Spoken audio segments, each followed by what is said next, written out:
Some castles are built on stone. Others are built on silence. The northern ridge. Frost webbing the walls. Iron wolves caught mid-leap on the tower caps, snarling at a gray sisky that has forgotten how to break. Inside the great hall, 8 iron chandeliers, 40 candles each. Light turning cold stone to gold and turning every face around that table into a mask. A hand lifts a wine cup, the liquid catches the light. Wine doesn't catch light like that. Wine only shimmers when something has been stirred into it recently. Something that hasn't finished dissolving. Across the hall, a girl pouring water goes very still. Beyond the narrow windows, a wolf's call rises over the tree line and hangs in the cold air like a question nobody has answered yet. Nobody in the room is breathing. The cup is 1 knuckle's width from his mouth. And from the far end of the hall, a voice break. The smell hit her first. Pine resin. Iron. Something wild underneath, like rain about to break over a mountain. Alira didn't decide to press herself against the stranger's back. Her body did it for her. Because that's what bodies do when the mind is too busy screaming to steer. Her fingers found fur, a mantle, thick and dark, and sheathed the way a child grips a curtain during thunder. Then, he sat not startled still. Not confused still. A different kind. The kind of stillness that comes from something enormous deciding, in half a heartbeat, whether to be dangerous. Around them the winter market of Willowmere roared on, oblivious, merchants shouting prices for spiced wine. Servants weaving trays of roasted meat through the crowd. Torchlight turning wood smoke to amber thick enough to taste. And 20 paces behind her Corin. She hadn't said his name out loud in 4 months. Not since the morning she'd packed a wool cloak, a bundle of dried herb, 2 changes of linen, and walked out of the cottage they'd shared without looking back. She told herself every day since that she wasn't afraid of him anymore. She'd been wrong. 1 look. 1 glimpse of that sharp jaw, that too familiar smirk cutting through the crowd, and 4 months of careful rebuilding folded like wet paper. Her legs had done the rest. Carried her forward. Toward the nearest large, solid, immovable thing they could find. That thing turned out to be a kicking. She didn't know it yet. Swore later she didn't. All she'd seen was a broad back wrapped in black fur. A wall of a man standing apart from the crowd the way only men of absolute authority ever stand. Not because anyone pushed him there. Because the crowd stepped back on its own. The way water parts around stones, she'd slip behind him without a single thought. Hide, just hide. Don't let him see your face. Then the man went rigid. And after a silence long enough for her lungs to forget their job, he turned his head just enough. She saw the sharp line of a profile. Braids pulled back at the temple, 1 pale eye catching firelight. She knew that face. Everyone in the 5 territories knew that face. Caelan Draven, king of the Lycans, sovereign of Nightspire and the northern reaches. A man who hadn't smiled in public in 7 years. Whose wolves patrolled every road from the eastern pass to the coastal cliffs. Her fingers were still tangled in his mantle. She let go like it had burned her. "Forgive me, your majesty," she managed. Her voice came out barely a whisper. I wasn't thinking." He didn't answer right away. His gaze moved past her face. Slow, deliberate, landed somewhere over her shoulder. Whatever he saw there made something shift behind his eyes, small. Almost missed it. Then he did something she didn't expect. He turned toward her. Not away. Positioned his body between her and whatever stood behind. A small movement. To anyone watching it might have looked like nothing more than a king adjusting his stance. But it put her fully in his shadow, hidden from the crowd. Sheltered by 6.5 feet of muscle and rank. His voice when it came was pitched low. Meant only for her, "You're safe now." She stopped breathing. Not because the words were gentle, though they were, terribly, unexpectedly gentle for a man everyone describes as carved from winter stone. Because something in the way he said them landed in her chest like an ember. And she didn't know what to do with the warmth of it. She stood behind him, heart hammering, hands trembling at her sides. Around them the market kept moving. A child laughed near a sweet vendor's stall. 2 guards in dark livery stood 10 paces off, watching their king with the practiced blankness of men trained never to react. A merchant nearby had gone very quiet, suddenly fascinated by his own bolts of cloth. No one approached, no one crossed into the king's space.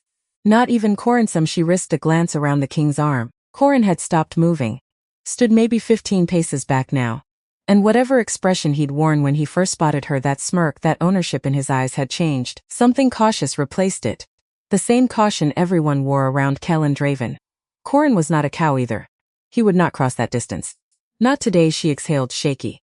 "He won't come closer," she said, more to herself than to him. No, Kaelin agreed, still not looking at her. He won't. A beat passed. The hearth nearest them cracked and spat a shower of sparks against its iron grate. She became painfully aware of how close she stood. Close enough to see an old scar curving beneath his jaw. Close enough to notice his braids weren't simply pulled back but worked through with dark cord, tied at the base of his neck in a warrior's knot. I should go, she said. I didn't mean to. I wasn't trying to involve you. And she stopped. Tried again. What is your name? Not a question. A statement wearing a question's clothes, no ceremony in it. No performance. He still hadn't fully looked at her. His attention sweeping the crowd the way a soldier scans a tree line. Illyra, she said. Illyra of Willowmere. I'm a healer's assistant. Or I was. She pressed her lips together. Something moved in his jaw. Not sight response. Not quite dismissal. The man behind us, he said. Who is he to you? The question hit a place she hadn't fully armored yet. Her throat tightened. No one, she said. Not anymore. This time he looked at her. Fully. A turn of pale eyes, direct, unreadable, lasting no more than 3 heartbeats. But it was the kind of look that felt like being measured. Catalogued. Then he faced forward again. My household requires a healer, he said. The position has been open since the last moon. She blinked. I beg your pardon. You said you're a healer's assistant. He said it the way men like him said most things. As observation. Not question. My infirmary is understaffed. The work isn't light. She stared at the back of his head. Certain she'd misunderstood. Your Majesty, you can't simply. I'm a stranger. You know nothing about me. I know you didn't run, he said. Most people run. He began to walk slow, unhurried, toward the far end of the hall where his guards had already begun clearing a path. He didn't gesture, didn't look back, he simply walked. And somehow that was its own kind of invitation or a chess. Corin was still somewhere behind her. She lifted the hem of her cloak and she followed the king. The road to Nightspire climbed the hillside like it had grown there instead of been built. Dark stone webbed with frost. Towers capped in iron wolves mid-leap, beaten into the metal by hands that understood permanence. Nothing about the castle suggested it had ever considered falling. 3 hours. That's how long she had to reconsider her entire life before a servant appeared. Practical gray braid. An expression that suggested she'd seen stranger things than a wandering healer trailing the king home from a market. Nell, the woman said. Nothing else. Just the name offered like a password. She led Illyra to a narrow stone chamber in the east wing. Told her that Tidstust would speak with her at dawn. Then paused at the door. Is this real? Illyra asked before she could stop herself. Nell almost smiled. Odd habits, my lady. He brought home an injured falcon once, kept it in the east tower for 2 years. A pause. You seem more useful than the falcon. Then she was gone. Illyra sat on the edge of the narrow bed. Cold stone, dried lavender in the air.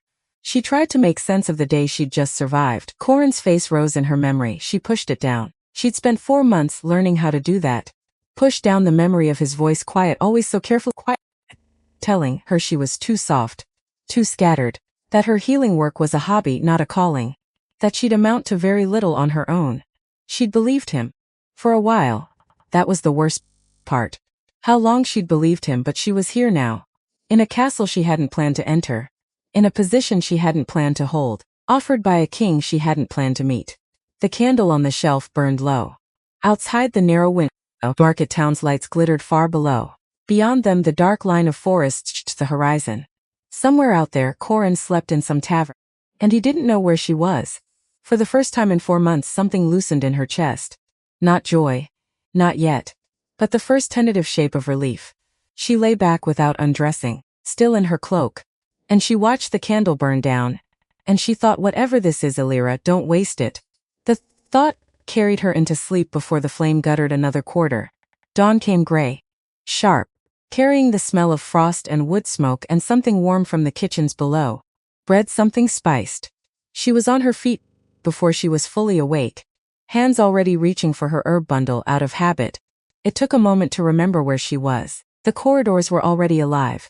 Servants moving with the efficient quiet of people who began their days before the sun did.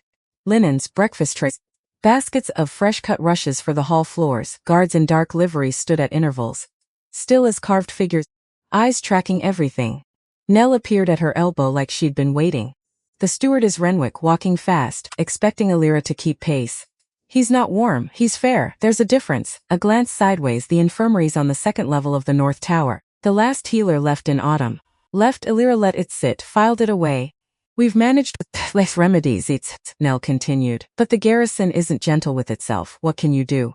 Wound care, Illyra said, poulticing, drawing fever. Setting fractures, compounding remedies for joint pain and lung sickness. I trained under a healer named Marin in Willowmere. 3 years. I can identify most medicinal plants in this region by sight and smell. Nell nodded once. Brisk. That a wick was thin, angular silver at the temples. A ledger seemed permanently fused to his left hand. He received her in a narrow study off the main corridor, and looked her over the way a man looks over decades of managing a king's household. He asked her 3 questions. How had she come to the king's attention? Did she have outstanding debts or obligations in another lord's territory? Was she afraid of wolves? No outstanding obligations, she said. And Nowick studied her a long moment. The king's wolves, he said carefully, are not ordinary animals. When the garrison runs long and the men are tired, they aren't always fully themselves. You understand my meaning. She did. Lycans, shifters, men and women who carried something ancient in their blood. Who ran the ridgeline at night and came back to the walls at dawn. She'd known of them her whole life, the way everyone knew of them from a distance. From rumor, from the particular hush that fell over a tavern when one passed through. I understand, she said, and you're not afraid, she thought of Corin's quiet voice. 4 months of rebuilding herself from nothing. I've been afraid of worse, she said. I survived it. Something crossed his expression. Not quite approval. The shape a thing makes right before it becomes approval. He made a notation in his ledger. You begin today. The infirmary smelled of old herbs and iron. The first thing she did was open every shutter. Nell watched from the doorway, arms crossed, as Illyra moved through the long stone room. Pushed back wooden shutters one by one until gray light fell across empty cot. Shelves of clay jars. A long worktable stained with years of use. Dust hung in the cold air. Herb bundles hung from the ceiling beams, desiccated past usefulness, lavender gone gray. Yarrow crumbled to powder. Something that had once been valerian root, now smelling of nothing at all. The last heap was thorough, Illyra said carefully. He was excellent. Nell's arms tightened. And he's been gone 3 months. A pause. We've been managing. Illyra lifted one clay jar. Pried the wax seal. Smelled it. Smez. Brishing Rancid Shunche said it, she saddest. I'll need supplies, she said. Fresh herb stock. Pine resin. Yarrow shepherd's purse. Feverfew. Meadowsweet if it can be sourced this late. Clean linen. And something to scrub this table with ash and vinegar. If the kitchen can spare it, I'll see to it. Nell pushed off the doorframe. Morning shift ends at midday. You'll likely have your first visitors then. She paused at the threshold. They're not easy patients, my lady. Lycans heal faster than ordinary men. Which means they believe they need less care than they do. You'll find them resistant. I've worked with stubborn patients before. Not like these. She was gone. She was right. By midday, the first of them arrived. A broad young warrior, torn jaw like a shovel blade, a cut across his forearm wrapped in something torn from his own shirt. Soaked through. Poorly tied. He stood in the doorway like he wasn't sure he had the right room, saw her, visibly reconsidered. The healer's a girl, he announced. To no one in particular. The healer is Illyra, she said.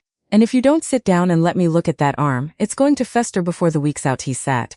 Expression of a man surprised into obedience and unsure how to feel about it. The cut was deep but clean.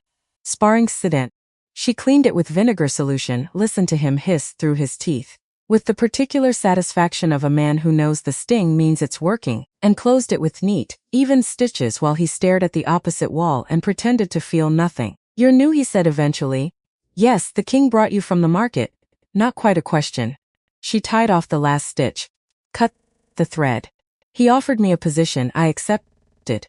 Torin looked down at his bandaged arm, skeptical, sliding into reluctantly impressed. The healer before you would have made me wait 2 days before stitching. Said the skin needed to breathe first. It doesn't, she said. That's an old misunderstanding. Clean and close quickly. It's better. She began tidying the work table. Come back in 3 days. I'll check the stitching. He stood, flexed his fingers, paused at the door. You're not what I expected. No one ever is, she said. And turned back to her shelves before he could see that his words had caught somewhere behind her ribs. Not painfully. Warmly. Like the first small proof that she was competent. That she was here for a reason. 3 more warriors came that afternoon. Minor injuries, each one tolerated for days out of stubbornness. She treated them all. By evening, Nell brought a supper tray and told her Renwick had already received 2 separate comments from garrison men about the new healer. Positive or negative? Elira asked. Nell almost smiled, surprised. Which here amounts to the same thing. She didn't see the king for 6 days, not unusual, Nell explained. Kaelin governed a vast territory from Nightspire. His days were councils, military briefings, correspondence. And on nights when the moon hung close enough the long runs through the eastern forest, every Lycan needed to keep balance between 2 natures. He didn't circulate the castle for the sake of it. And yet she was aware of him. The peculiar way you become aware of weather. Not always visible. Always felt in the quality of the air. Servants changed slightly when he was in a corridor. Guards stood differently. Even Torin, who'd become something of a fixture in her infirmary, self-appointed overseer of her adjustment to castle life, grew quieter when the king moved through that wing. Does he frighten you? She asked Torin on the 5th day, checking his arm. The stitches were knitting cleanly. Lycan healing was remarkable, already firmer than an ordinary man's tissue at this stage. Torin considered the question with more seriousness than she expected. No, he said.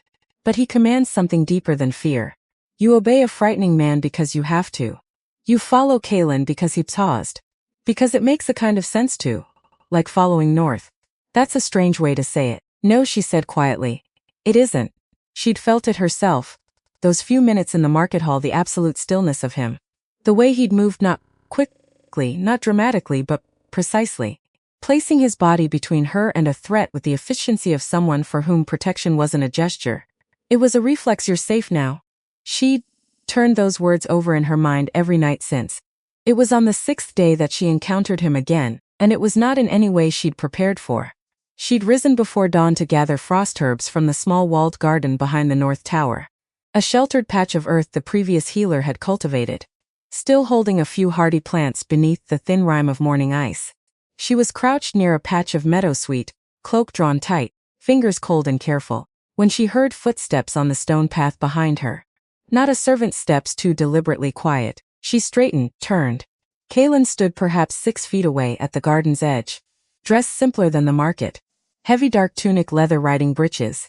No armor, his braids hung loose from the warrior's knot, falling past his shoulder. There was a brightness in his eyes she hadn't seen before. She understood after a moment that he'd been running.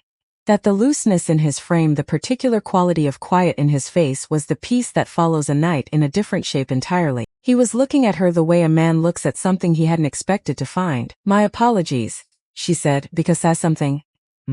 I didn't think the garden would be occupied at this hour. It isn't. Usually silence stretched. Frost on the stones caught the first pale thread of dawnlight and held it. The meadowsweet is for a lung remedy, she said. She wasn't sure why she felt compelled to explain. 2 of the garrison are showing early signs of winter cough. If I compound a preparation now before the symptoms worsen, you've been here 6 days, he said. Not interrupting. More like completing a thought he'd already been having. Yes. Renwick tells me the garrisons used the infirmary more in 6 days than in the past 3 months combined. She looked at the meadowsweet in her hand. Stubborn men will endure quite a lot before they seek help, she said. Sometimes just need someone to make it easy. Something shifted in his expression. Not a smile, the structural possibility of one. A softening around the eyes, vanishing almost before she could catalog it. The man from the market, he said. Has he troubled you? The question caught her off guard. 4 months of careful self-containment, and still the sudden tightening in her chest at the mention. No, she said.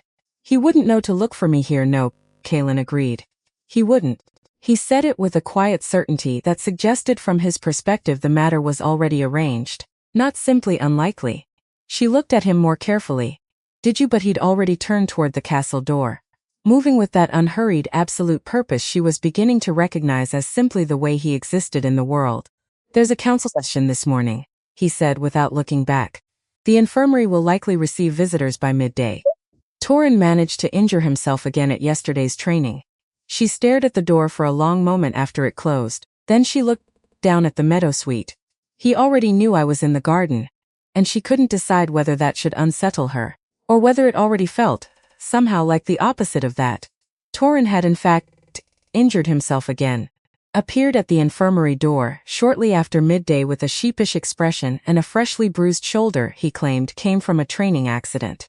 Though the angle of the bruising suggested he'd walked into a stone doorframe at considerable speed, She didn't say this aloud. She pressed a cold compress to the swelling and listened to him talk, which she'd quickly learned was both his nature and in its own way useful. Torrin talked the way rivers run constantly, without much deliberate thought. In the days since she'd arrived, he told her more about Nightspire than any formal introduction could have managed. Today he was telling her about the council. 3 lords came from the Western Territories this morning, he said, shifting on the stool as she worked. Lord Barrow of Ashfell, Lord Corvin of the Marin Holdings, Old Lord Ashgrave. He paused, though everyone calls him the Crow, because he only appears when something's about to go badly. Another pause. The Crow hasn't been to Nightspire in 2 years. She smoothed the compress, secured it with linen wrap. What does that mean? Means something's moving in the territories. Something the lords want to discuss in person, not by messenger. He lowered his voice, which for Torrin was still quite audible. There's been trouble along the western roads, travelers going missing, supply caravans arriving short of goods. No explanation. Western lords want the king to send wolves to patrol. And the king? Torrin's expression shifted. Something complicated moving across his broad features. The king doesn't send wolves lightly. Every garrison man who goes west is one fewer here. And there are people who'd very much like Nightspire to lay its own best. He glanced at her. You understand politics? I understand every decision has a cost. He nodded, like this were a more sophisticated answer than he'd expected. Exactly. And the Crow knows it too. Which is why everyone's nervous he's here. Ashgrave spent 2 years trying to convince the council that Kaelin governs poorly without a sanctioned bond partner. Politically arranged. Council approved. He said it with particular discomfort of a man repeating language he found distasteful. There was some, once Torrin added, almost to himself, then seemed to catch himself saying it.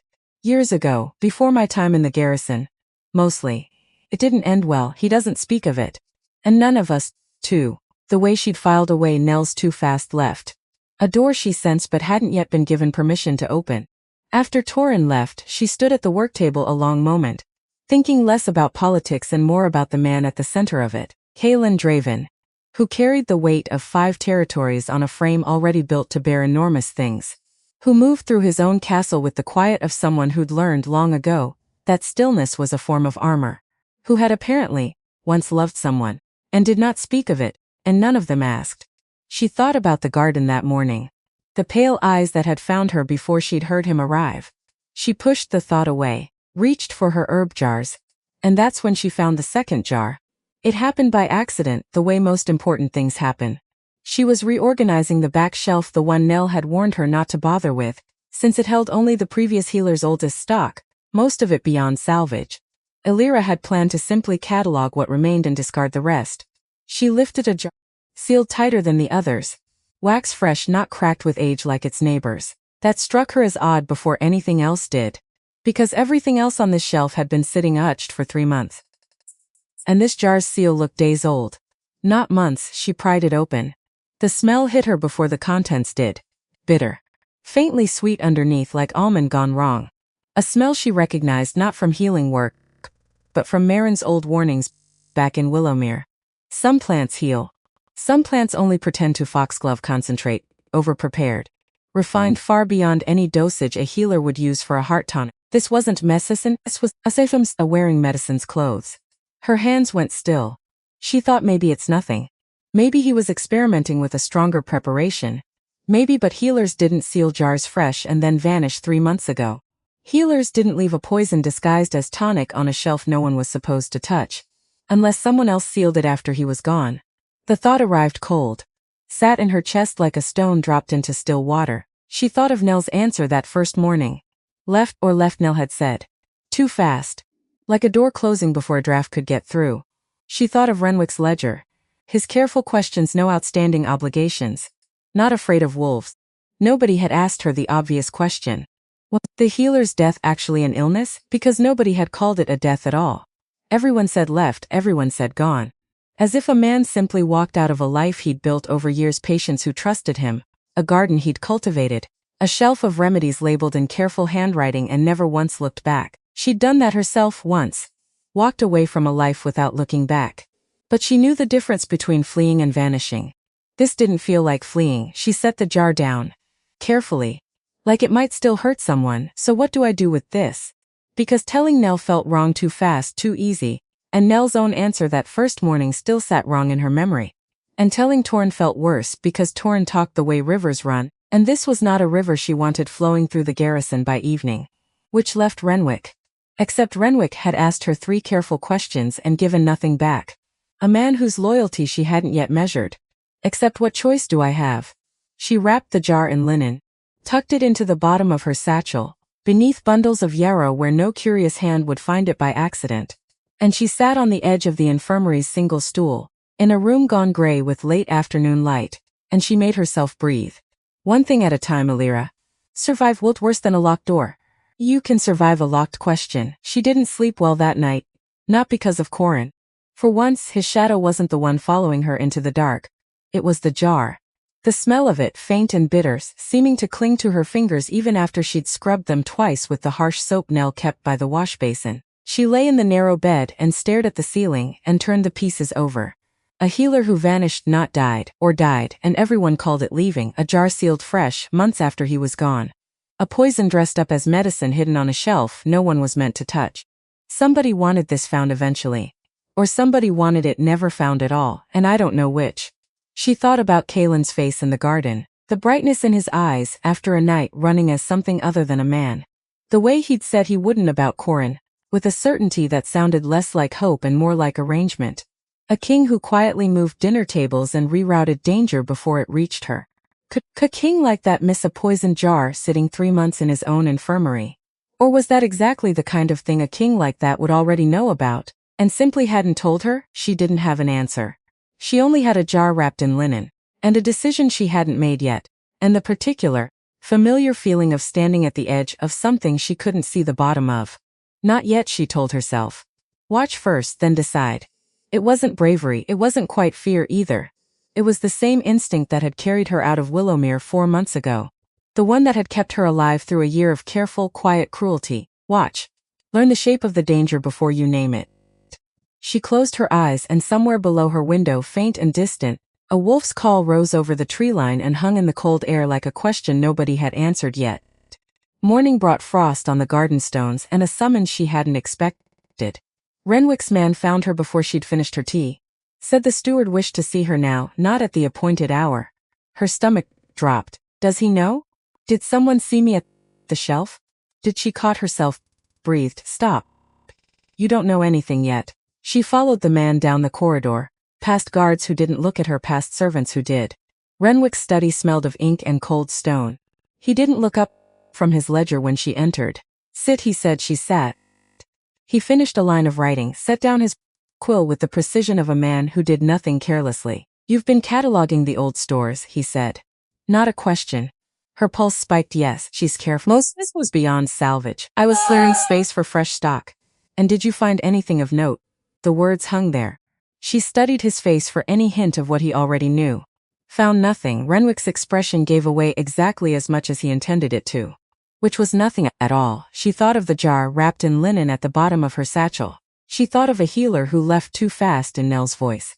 She thought, this is the moment. Master Renwick, she said. I need to ask you something, and I need you to answer, honestly. His quill stilled completely. That, he said, depends entirely on the question. She held his gaze. Did the healer before me die of illness, she asked? Or did something happen to him that no one has told me? The silence that followed lasted long enough that she heard her own heartbeat. Renwick set down his ledger. For the first time since she'd met him, his composure cracked, not broke. Just cracked. A hairline fracture across something built to withstand far more than one healer's question. Why do you ask? He said quietly. Because I found a jar, she said. Sealed fresh, months after he was supposedly gone. Foxglove refined past any dosage a healer would use for medicine. She watched the color leave his face. Show me, he said. She led him to the infirmary. Fast, neither of them spoke on the way. Because what was there to say? Nothing yet. Not until the jar was open again, sitting on the work table between them like something that might still bite. Renwick unwrapped the linen himself. Careful hands. A man who had spent decades handling other people's secrets and knew exactly how to hold one without dropping it. He pried the wax, smelled it. His jaw tightened, he said. Refined, Alira said. Past any medicinal dose whoever made this wasn't compounding a heart tonic. They were compounding something else. You're certain? I trained 3 years under a healer who lost a patient to exactly this. Over-prepared foxglove looks like medicine. It behaves like medicine right up until the heart stops behaving at all. Renwick set the jar down. Didn't look at her, looked at the shelf instead. At the rows of other jars gone dusty, gone cracked with age. The seal, he said slowly. It's fresh. Week salts wenching. Came back, Alira said. After he left, or after he died. Someone came back to this room and put that jar on that shelf, and they wanted it to look like it had been sitting there the whole time. The silence stretched. She watched something move behind Renwick's eyes. Calculation, grief, maybe, held very far back where it wouldn't interfere with the calculation. His name was Halleck, Renwick said finally. Quiet, the healer before you. 22 years in this castle, he delivered half the garrison's children, set more broken bones than anyone could count. A pause. He did not simply leave Alira. Then what happened? He fell ill suddenly, violently. Within 2 days he was gone. Renwick's hands, resting on the work table, curled slowly into fists. The physician who examined him called it a failure of the heart. Not uncommon in a man his age, he said. I had no reason to question it. Until now. Until now, and for the first time, Alira saw something in Renwick's carefully composed face that looked almost like fear. You understand what this means, he said.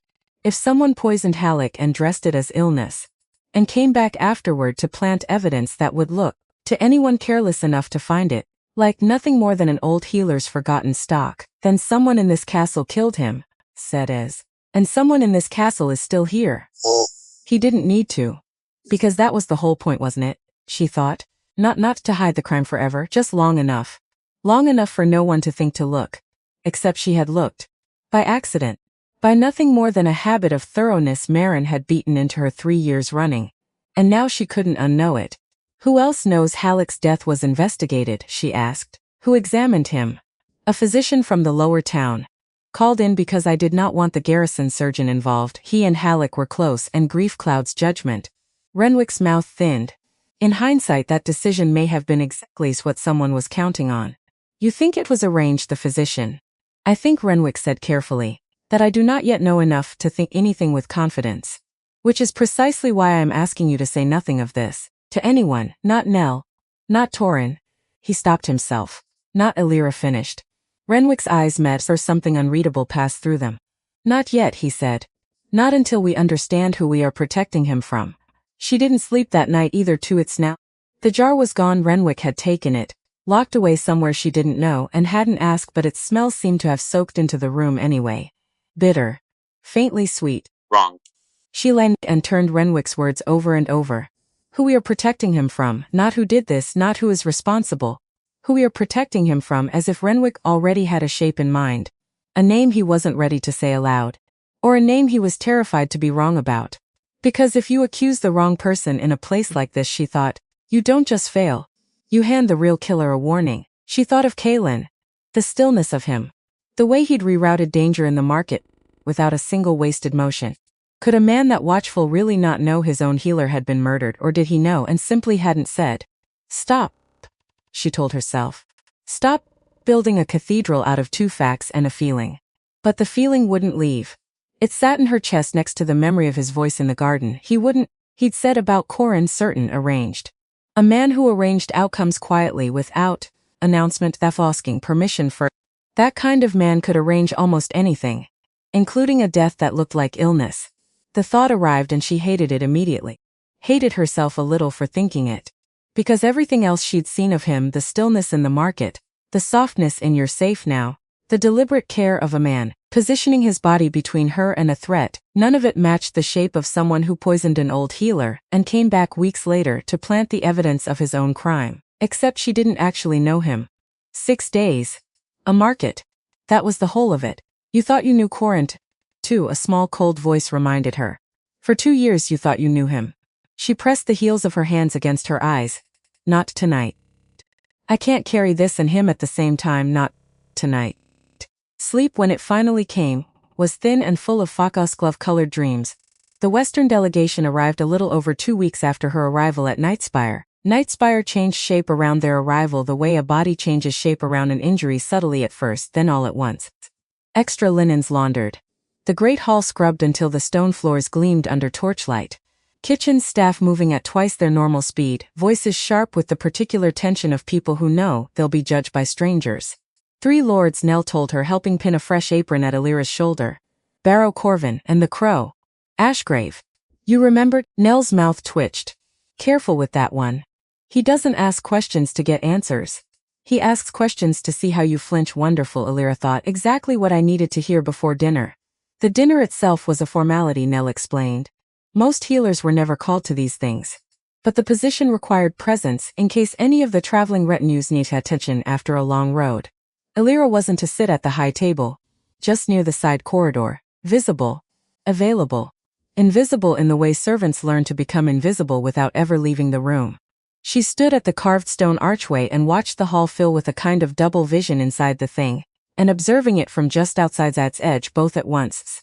8 iron chandeliers, 40 candles each, combined light turning gray stone to gold. Long tables filled with garrison officers, higher-ranked staff, the delegates' retinues, betas and gammas mostly, with the occasional low-ranking alpha scattered among the western arrivals. At the high table, elevated on its dais, sat the heavy-set, red-bearded, the permanent look of a man perpetually aggrieved. Corvin, younger, quieter, sharp-eyed, watching everything and saying little. And Ashgrave, thin, silver-haired, a stillness that reminded her uncomfortably of a much colder version of Kalen himself. Kalen sat at the head of the table, and the difference between him and every other person in the room wasn't size, wasn't dress, though he was dressed in the dark, unadorned authority of a man who needed no decoration. It was something else. The room organized itself around him, not by force, by nature, the way iron filings arrange around a lodestone. He isn't performing authority, she thought. He simply is it. She watched him speak to Barrow. Attentive, unreadable, watched the way he held his wine cup, rarely lifting it, hands mostly still on the table, conserving even small energies for things that mattered. She watched Ashgrave watching him, and she watched Kalen be perfectly aware of it. Without showing any awareness, it's extraordinary, she thought. The thought arrived so plainly, without fanfare, that it startled her. Then she saw Corin. The recognition moved through her like cold water down the back of her neck, sudden, shocking, stealing the breath clean out of her chest. He was seated at one of the lower tables, in Barrow's colors, profile turned partly away from her, because of course he was one of the Western Lord's men, because of course he'd come to Nightspire as part of a delegation, because the world, apparently, was exactly this small, and no amount of running would ever be enough to make it larger. She pressed herself back against the stone arch, heart moving at twice natural speed. He hasn't seen me.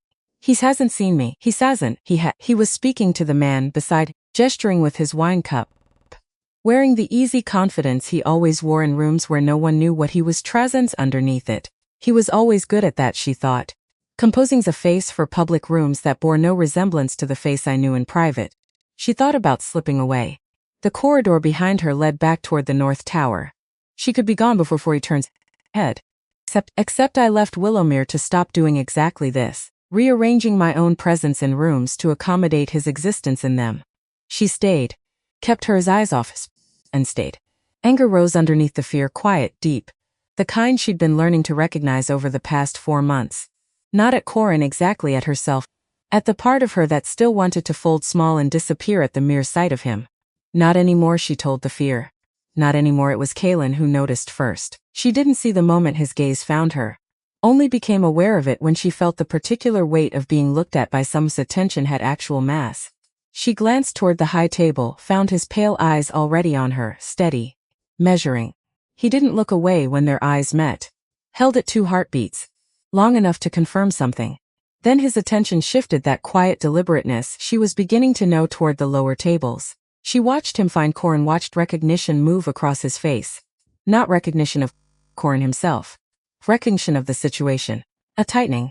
Subtle, a decision made in less time than it took her to draw breath. He said something to the scarred officer seated at his left, Garrett, head of the garrison, a man whose face wore a permanent, weathered kind of calm. Garrett nodded once, rose from the table. She watched him move through the hall with the casual efficiency of a man rearranging furniture, arriving at Barrow's retinue table, speaking quietly to the steward managing the seating. Within minutes, through a series of small, perfectly unremarkable adjustments, the table where Corin sat had been reorganized. Corin himself repositioned to the far end of the hall, back to her corridor entirely. He never knew it had been deliberate. From every angle it looked like routine redistribution at a crowded table. She looked back to the high table. Kalen had already returned to his conversation with Barrow. He didn't glance her way again. But the knot in her chest had loosened, and her hands had stopped shaking. After the delegation retired and the hall was being cleared, Nell found her still standing in the corridor and walked her back to the North Tower without a word. She'd seen it. Elira was sure of that. She said nothing about it, which Elira was beginning to understand as own particular kind of kindness. At the door to her chamber, Nell finally spoke. The king asked Renwick this morning how you were settling in.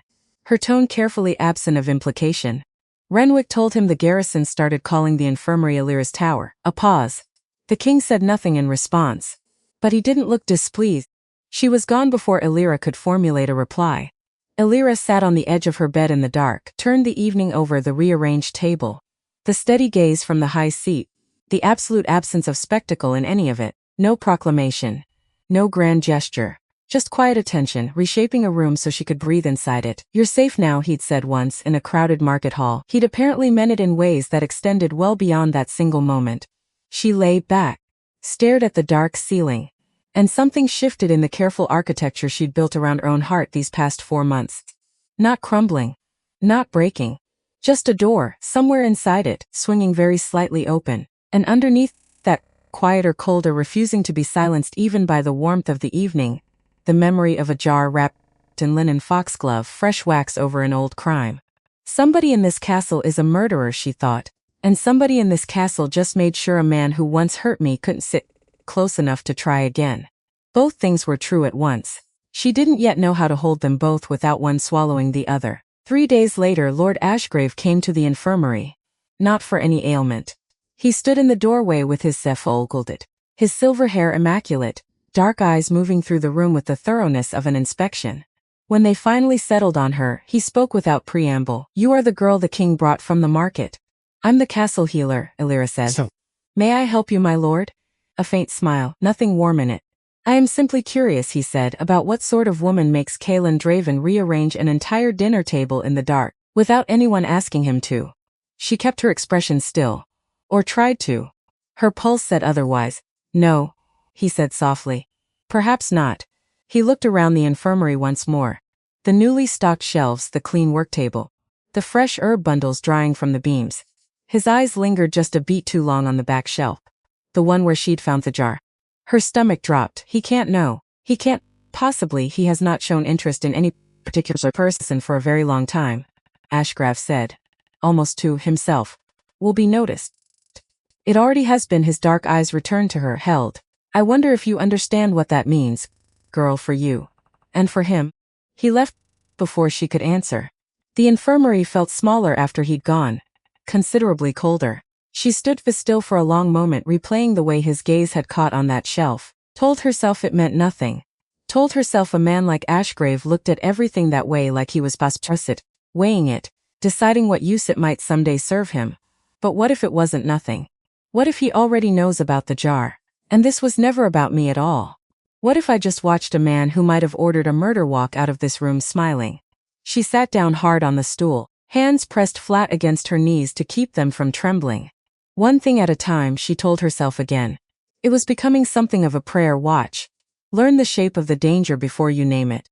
Outside the narrow window, the last of the afternoon light was going gray over the ridgeline, and somewhere in the castle below her, a bell rang for the changing of the garrison's watch, steady, indifferent, marking the passage of a day that had started with frost on garden stones and ended with a locked question cracking open into something far larger than one dead healer. And Elira understood, sitting there in the cooling infirmary with her hands finally still, that whatever she had walked into when she gripped a stranger's fur mantle in a crowded market weeks before, it was no longer simply a story about escaping one man. It had become a story about surviving inside a castle where someone had already killed once, and covered it carefully enough that no one had thought to look until she had. And now that she'd looked, there was no way to unsee it. No way to walk back out that door and become again the woman who only knew how to run. She would have to learn instead to stay and watch. And wait for whoever had sealed that jar to make their next move, because people who killed once, and got away with it once, rarely stopped at once. That night, for the first time since Willowmere, she didn't dream of Corin at all. She dreamed of foxglove, purple and chips, and beautiful, growing wild along a garden wall, and a hand she never saw who's reaching in to cut it. Willowmere came back to her in pieces over the following days. It always did.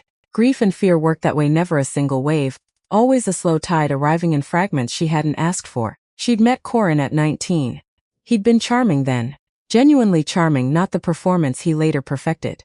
He'd waited outside Marin's cottage in the rain once, just to walk her home, and she'd thought this is what safety feels like. She'd been wrong about that word for a long time. It didn't happen all at once. That was the part no one warned her about. It happened in inches. A comment about her dress, small enough to laugh off. A joke about her healer nonsense, delivered with a smile so she couldn't be sure if he meant it. Then the smiles then the comments stopped being jokes. By the second year, she'd stopped visiting Marin as often.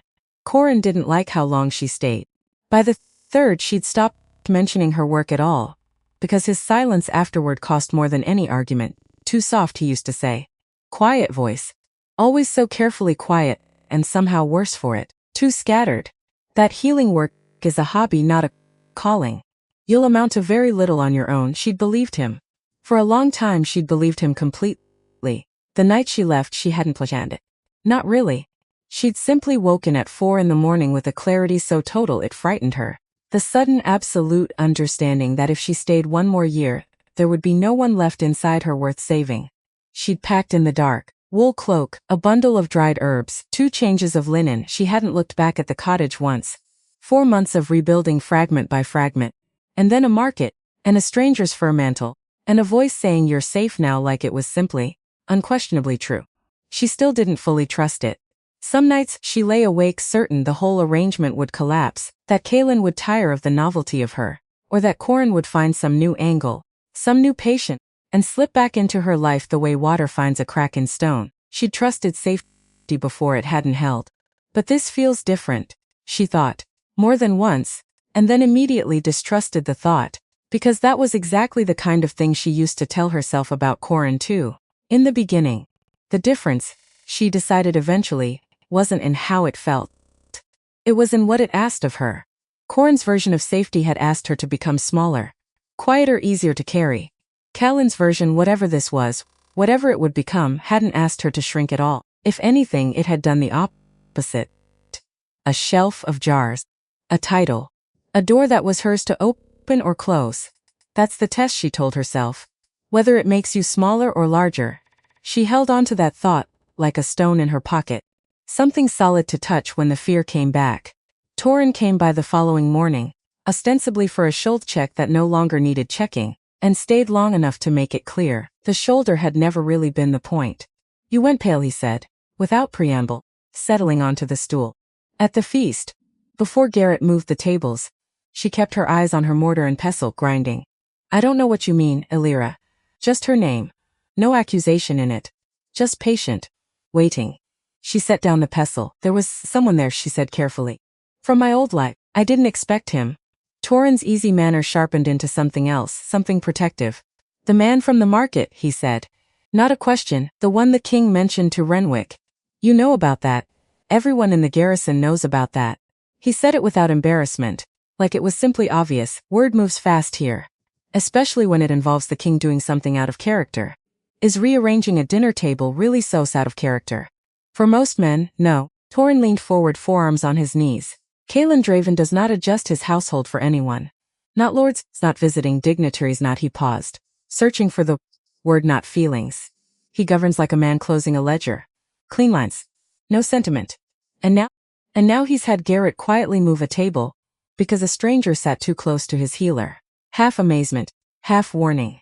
That's not nothing, Elira. Men like Ashgrave don't miss things like that. He already came to see me, she admitted. Ashgrave? 3 days ago. Torin went very still. What did he say? That the king's interest in me would be noticed? That it already had been? She hesitated. He looked at my shelves like he was pricing them. He does that everywhere he goes, Torin said, though his voice had lost its usual ease. It's not a comfort, I knew. Specifically, Ashgrave prices everything. People, rooms, loyalties. And I'm outside the lines he'd approve of. You're about as far outside those lines as anyone could be, Torin said, not unkindly. A commoner healer. No political weight. No family the council recognizes. If Ashgrave wanted a weapon to use against the king, you'd be. He stopped. Hurt himself. That came out wrong. No, Alira said, it came out honest. Which is more useful. She turned back to her mortar. Ground the yarrow finer than it needed to be, just to give her hands something exact to do. A weapon, she thought. That's what I could become to him. Not because I did anything. Just because of what I am standing next to what he is. She thought of the jar again. Foxglove dressed as Messin. And somewhere in this castle someone already proved they're willing to kill quietly and call it something else. If Ashgrave wants a weapon against the king badly enough, how far would he go to build one? The thought sat in her chest heavier than the last one. She was beginning to understand that this castle would keep handing her stones like that. One at a time. Each one a little heavier than the last. She went to Renwick again that evening. Not summoned this time. She went on her own, because the silence around Halsek's death had started to feel less like discretion, and more like a held breath the whole castle was performing. He received her without surprise, as though he'd been expecting the visit. You've been asking questions, he said. Carefully. There is no such thing as carefully in a place like this. Only quietly, and even that has limits. He set down his quill. What have you learned? Nothing certain. She sat across from him, hands folded to keep them still. But I keep circling the same question. If Halleck was made to look like illness and the poison was planted afterward to look like old stock, whoever did it needed access to the infirmary, more than once before his death to administer the dose. And after to plant the jar, someone with reason to be in that tower without suspicion. Renwick said slowly, a servant. A guard, someone from the garrison. She hesitated. Or someone with the standing to go anywhere in this castle without ever being questioned about it. Renwick's eyes met hers, understanding passed between them, unspoken and unwelcome. You're not accusing the king, he said. It wasn't quite a question. I don't know what I'm doing, Alira admitted. I'm trying not to accuse anyone yet. I'm trying to understand the shape of who it could be before I start attaching names to it. That is wiser than most people manage, Renwick said. Most people find a name first and build the shape around it afterward. It is faster. It is also how the wrong people end up punished, and the right ones walk free to try again. He rose, crossed the cabinet behind desk, withdrew a small ledger worn at the corners and set it in front of her. Hounds, he said. I retrieved them from his chamber after his death. I did not think at the time that there would be any reason to study them closely. I think now that I was wrong. Alira opened the ledger carefully.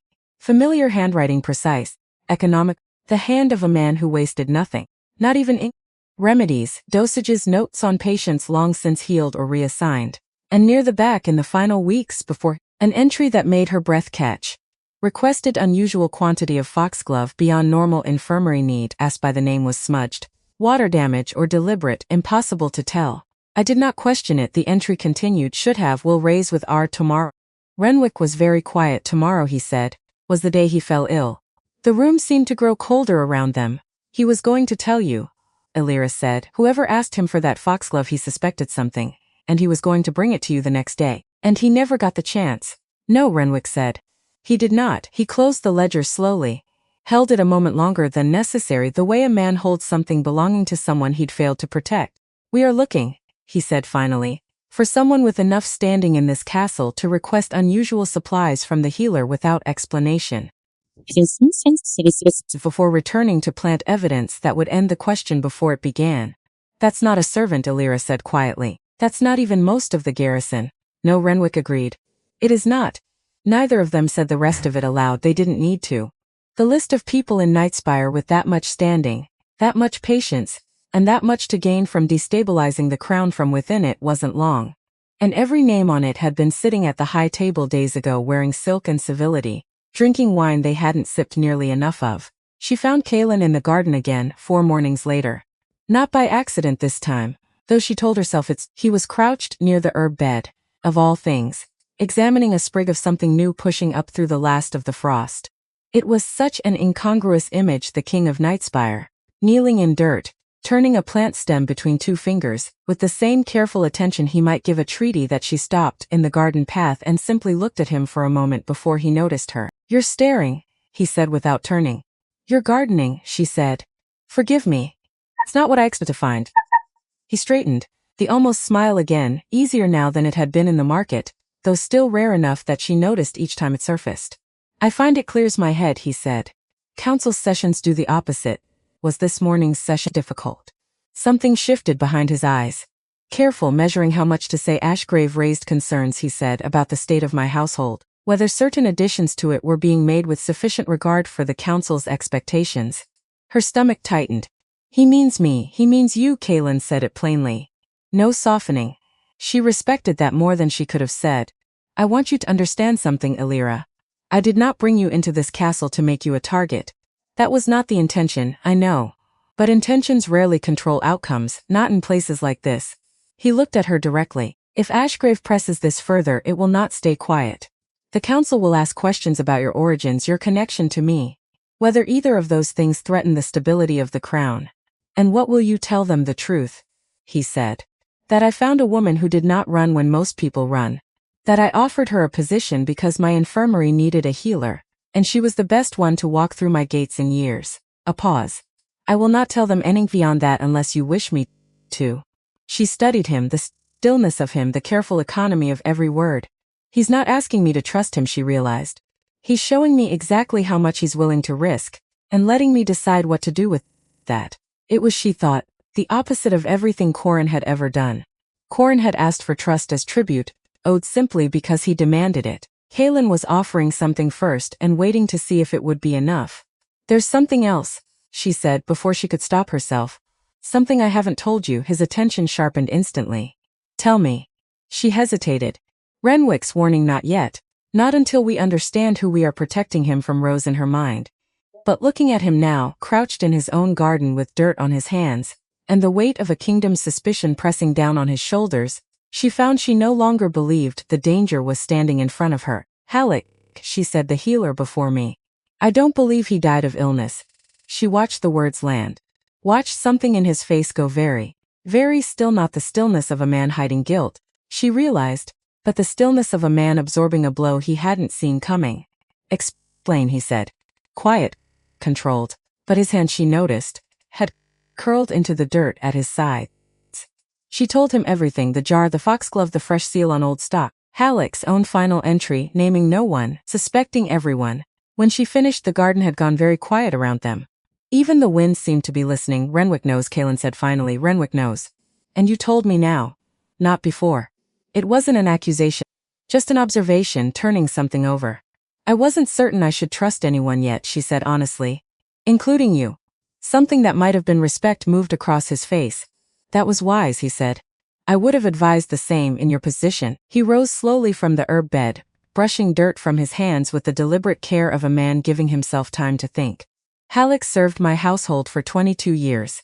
If someone in this castle killed him and made it look like nothing at all, he stopped.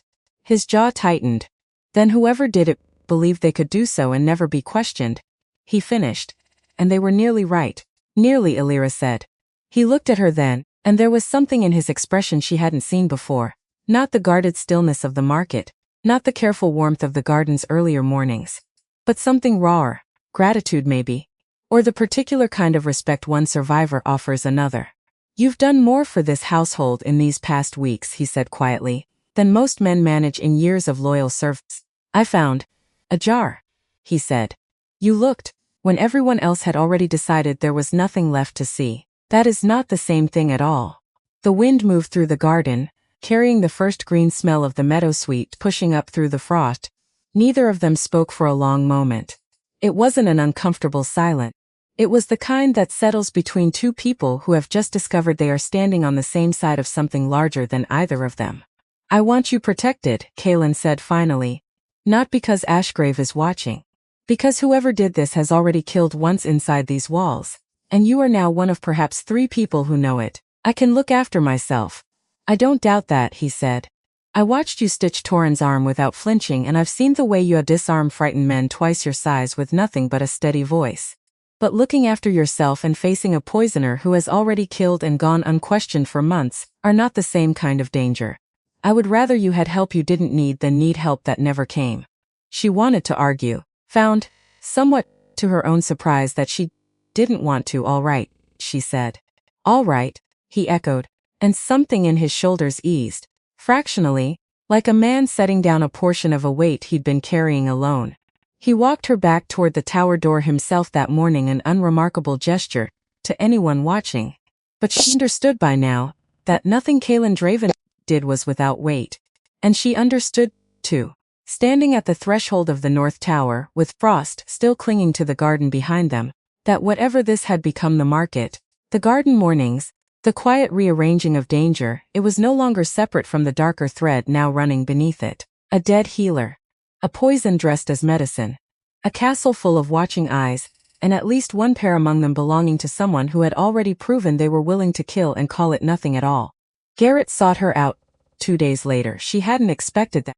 In her weeks at Nightspire, she'd exchanged perhaps a dozen words with the head of the garrison, a nod in the corridor, a brief report about a soldier's healing shoulder. He wasn't a man who spent words carelessly. He found her in the infirmary at dusk, restocking linen, and stood in the doorway the way Torin never quite managed to still, watchful, weight settled evenly on both feet like a man who'd learned long ago never to be caught off balance. "The king told me," he said without preamble, "about Halleck." She set down the linen. "I assumed he would. He trusts few people with information like that." Garrett stepped into the room. The scar running from his ear to the corner of his mouth caught the last of the window light, giving his expression a permanent, faintly ironic cast that she suspected had nothing to do with what he actually felt. "I've served this household 18 years. I was garrison's second when Kaelin's father held this castle. I tell you that so you understand what I say next." Carrie's whisper. "I'm listening." "I do not believe Halleck's death was random," Garrett said. "I did not believe it 3 months ago either, though I had no proof, only instinct, and instinct does not move a council to action." He crossed to the work table, glanced over the neatly labeled jars with the assessing eye of a soldier checking a perimeter. "You've done in a matter of weeks what 18 years of instinct could not. You found proof." "A jar," she said again, the way she'd said it to Kaelin, as though repeating the smallness of the object might diminish the size of what it had uncovered. "That's all I found." "That is rarely all a thing is," Garrett said. "A single arrow tells you a battle is coming, long before the army arrives." He looked at her directly. "I want you to tell me everything you observed. Not for the king, for me. I intend to find whoever did this, and I would rather learn from your eyes than rediscover everything myself, a week behind where you already stand." So she told him. The fresh wax, the smudged name in Halleck's ledger, the particular bitterness of over-refined foxglove, and how long such a preparation would take to compound correctly, which ruled out anyone without real knowledge of herbcraft, or anyone rushed. Garrett listened without interrupting. The way Kaelin had, the way she was beginning to understand was simply how careful men in this castle listened fully, without the impatience of people waiting for their turn to speak. "Someone patient," he said when she finished. "Someone with access to herbcraft knowledge or access to someone who has it. And someone with standing enough to move freely through this tower without question, both before the death and weeks after it."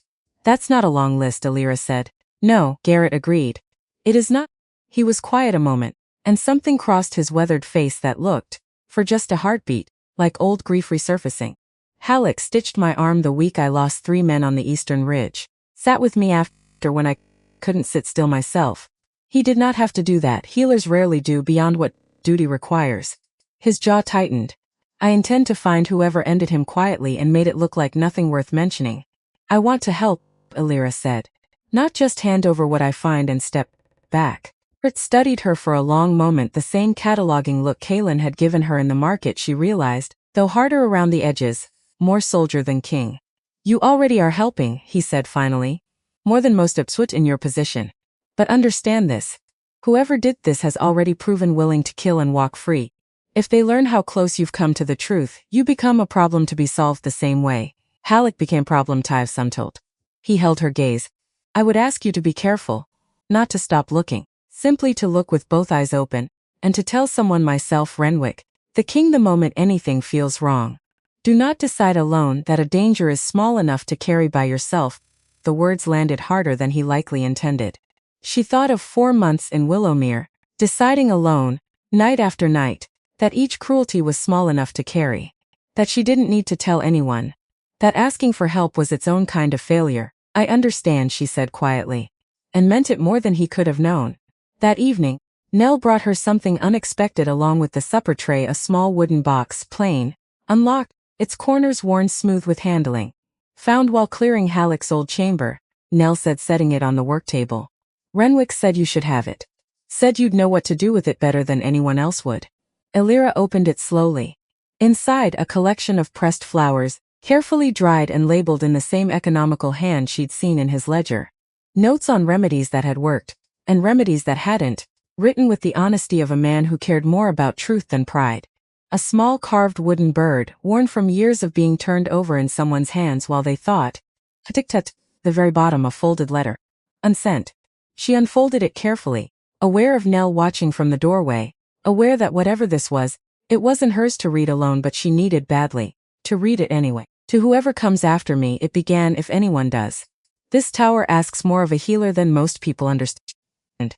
It will ask you to hold secrets that are not medical in nature. I have held several. I do not know writing this whether holding them was wisdom or cowardice. I suspect some nights it was both. If something has happened to me before I found the courage to speak plainly to the steward about certain requests I have received, requests I did not like, from a person I did not feel free to refuse, then I ask whoever reads this to finish what I could not. Ask questions of the Western holdings. Ask specifically about Fox, and about who has asked for it in quantities no ordinary remedy requires. I am likely being overly cautious. I hope I am, but caution has kept me alive 22 years in a castle full of wolves, and I see no reason to abandon it now. Be careful, be thorough, and do not trust stillness for safety. The quietest rooms in this castle are often the ones holding the sharpest things. Elira sat with the letter a long time after Nell had gone, the candle burning low beside her, the same way it had burned low that first night when she'd told herself, whatever this is, don't waste it. He knew, she thought. He knew something was wrong, and he wrote it down instead of speaking it aloud because he didn't feel free to refuse whoever was asking. Which means it was someone he couldn't say no to. Someone with standing over him, someone whose request felt less like a request and more like an instruction. She thought of Ashgrave's cold, assessing eyes moving over her shelves. She thought of Barrow's perpetual grievance, Corvin's watchful silence. She thought, unwillingly, of Kylan himself and made herself hold that thought fully. Examine it without flinching, the way Garrett had told her to look, with both eyes open. No, she decided finally, with more certainty than she expected to feel. Not him. A man who rearranges dinner tables in the dark to protect a stranger does not write instructions a healer feels too afraid to refuse. Fear isn't the shape of what he's built here. It's the opposite of it. But someone in this castle was that shape. Someone whose authority felt less like leadership and more like obligation. Someone who could stand in a room and make a loyal, careful, 22-year healer feel he had no right to say no. She folded the letter carefully, tucked it inside her own satchel, beside the space where the jar had once been. I'll finish it, Halleck, she thought, whatever it takes. Winter loosened its grip slowly over the following week, the way it always did in the north, a thaw here, a hard frost there, the season unwilling to release its hold without a fight. The infirmary settled into a steady rhythm. Torrin's shoulder healed fully. 2 garrison men recovered from the winter cough she'd caught early, thanks to the meadow sweet she'd gathered that first frosted morning. Nell stopped by more often than duty required, and Elira understood, without either of them saying it aloud, that something like friendship had begun to grow in the space between them. But underneath the rhythm, the investigation moved too quiet, careful. 3 people now bound by a secret that grew heavier the longer it went unspoken beyond their small circle. Renwick cross-referenced supply requests from the months before Halleck's death, searching for any record of Foxglove leaving official stores. Garrett quietly questioned garrison men who'd served the tower during those weeks, framing his questions as idle curiosity about Halleck's final days, never once revealing what he was truly hunting. And Elira watched, the way Garrett had told her to, both eyes open. She watched Ashgrave during his remaining days at Nightspire, noting how rarely he sat still, how often his gaze drifted toward the North Tower even from across the Great Hall. She watched Barrow, whose grievance seemed too loud, too performed, to hide anything as patient as murder beneath it. She watched Corvin, quiet and sharp-eyed, and found she trusted her instincts least of all around him, a man who gave away nothing, revealed nothing, and therefore told her almost nothing at all. She watched Corrin too, from a careful distance, whenever the delegation's business brought him within sight of the tower. He never looked her way. Never once in all the days the Western Lords remained at Nightspire did his gaze find hers. Good, she thought, each time, stay exactly that blind. On the delegation's final evening, Before the Western lords departed for their own territories the following dawn, Elira stood once more at the edge of the great hall, watching the candlelight turn stone to gold, watching Kalen hold court with the same still, unadorned authority she'd first seen in him weeks ago in a crowded market. He caught her eye once briefly, across the width of the hall. Didn't smile. Didn't need to. Something passed between them anyway, an understanding, quiet and complete, of everything they now carried together that no one else in that glittering room yet knew existed. A dead healer, she thought. A poison disguised as medicine. A letter that named no one and suspected everyone. And a king who trusted me enough to let me stand this close to the truth of his own household's wound. Outside, beyond the tall windows, the last hard frost of the season silvered the gardens, where meadowsweet had already begun pushing green and stubborn through the thinning ice.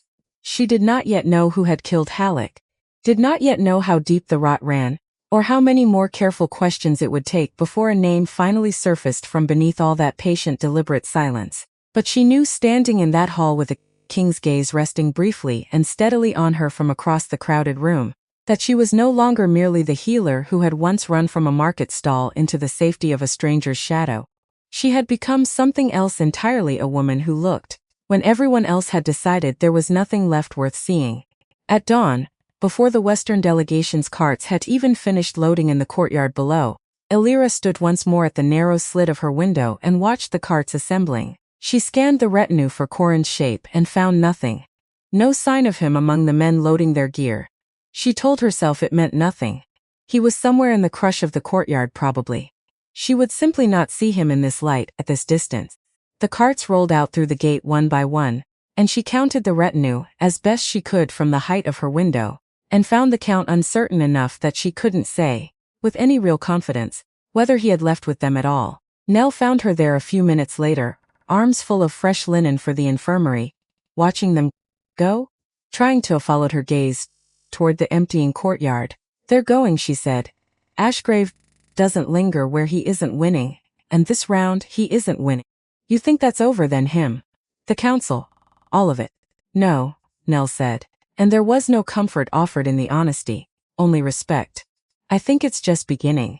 But you're still standing. That counts for something in this castle. Elira turned from the glass, squared her shoulders, and went to open the infirmary shutters. The way she did every morning now, letting the gray light fall across empty cots and clean shelves and a room that had, in these first weeks, become entirely hers to protect. There was work to do. There always would be in a castle like this. But for the first time since she'd left Willowmere, she walked toward it without looking over her shoulder even once. That at least was what she believed. She would not learn until later how wrong the counting from a high window could be, how easily a man willing to be paid could simply not climb into any cart at all, and instead walk down into the lower town on foot, and vanish into a room above a tannery waiting. Spring came late to Nightspire that year, which meant the council chamber still burned 2 hearths at once even at midday, and the stone floors stayed cold enough to bite through boot leather. Elira wasn't supposed to be there. Healers didn't sit in on council sessions, everyone knew that. Except Renwick had asked her to attend this one quietly, off to the side near the water and wine set out for the lords because a Gerson captain had come down with fever the night before, and someone needed to be close in case it worsened during the long hours of debate. That was the excuse. She suspected it wasn't the whole truth, because Renwick didn't do anything without at least 2 reasons. And the second reason, she was fairly certain, had her name on it. She stood near the sideboard, poured water when asked. Watched. The chair was long, narrow windows letting in gray northern light. A map table dominating the center, ringed by 12 high-backed chairs, most of them filled with lords and officers she recognized now by face if not always by name. Catelyn sat at the head. Still. Composed.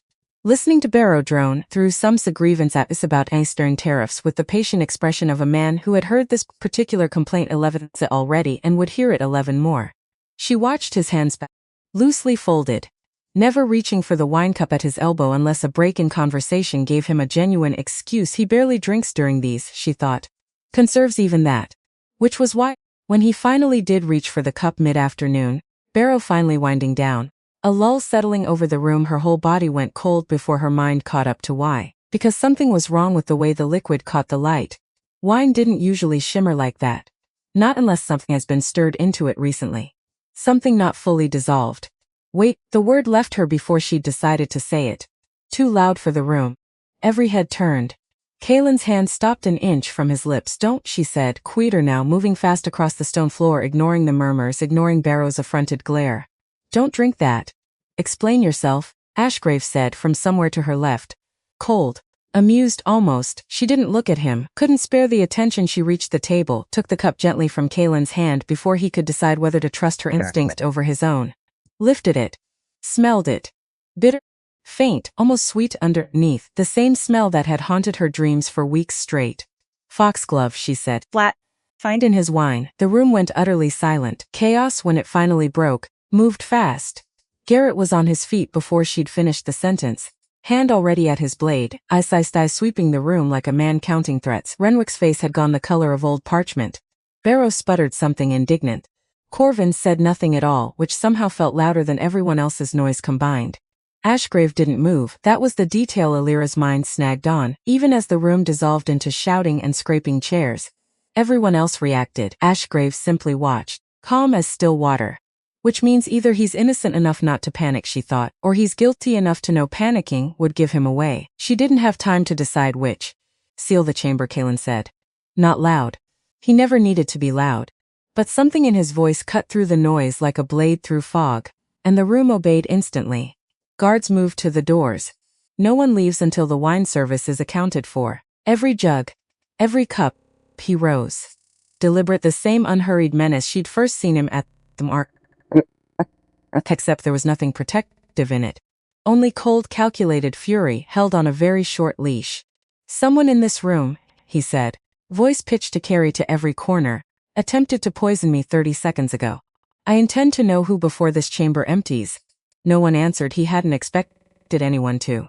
Later, much later, after the guards had questioned every servant who'd touched the wine service, after Garrett had personally traced the jug back through the kitchens to a cask that had, disturbingly, gone unwatched for nearly an hour that morning, Alira sat across from Renwick in his study, hands wrapped around a cup of something warm she hadn't yet managed to drink. You saved his life, Renwick said quietly.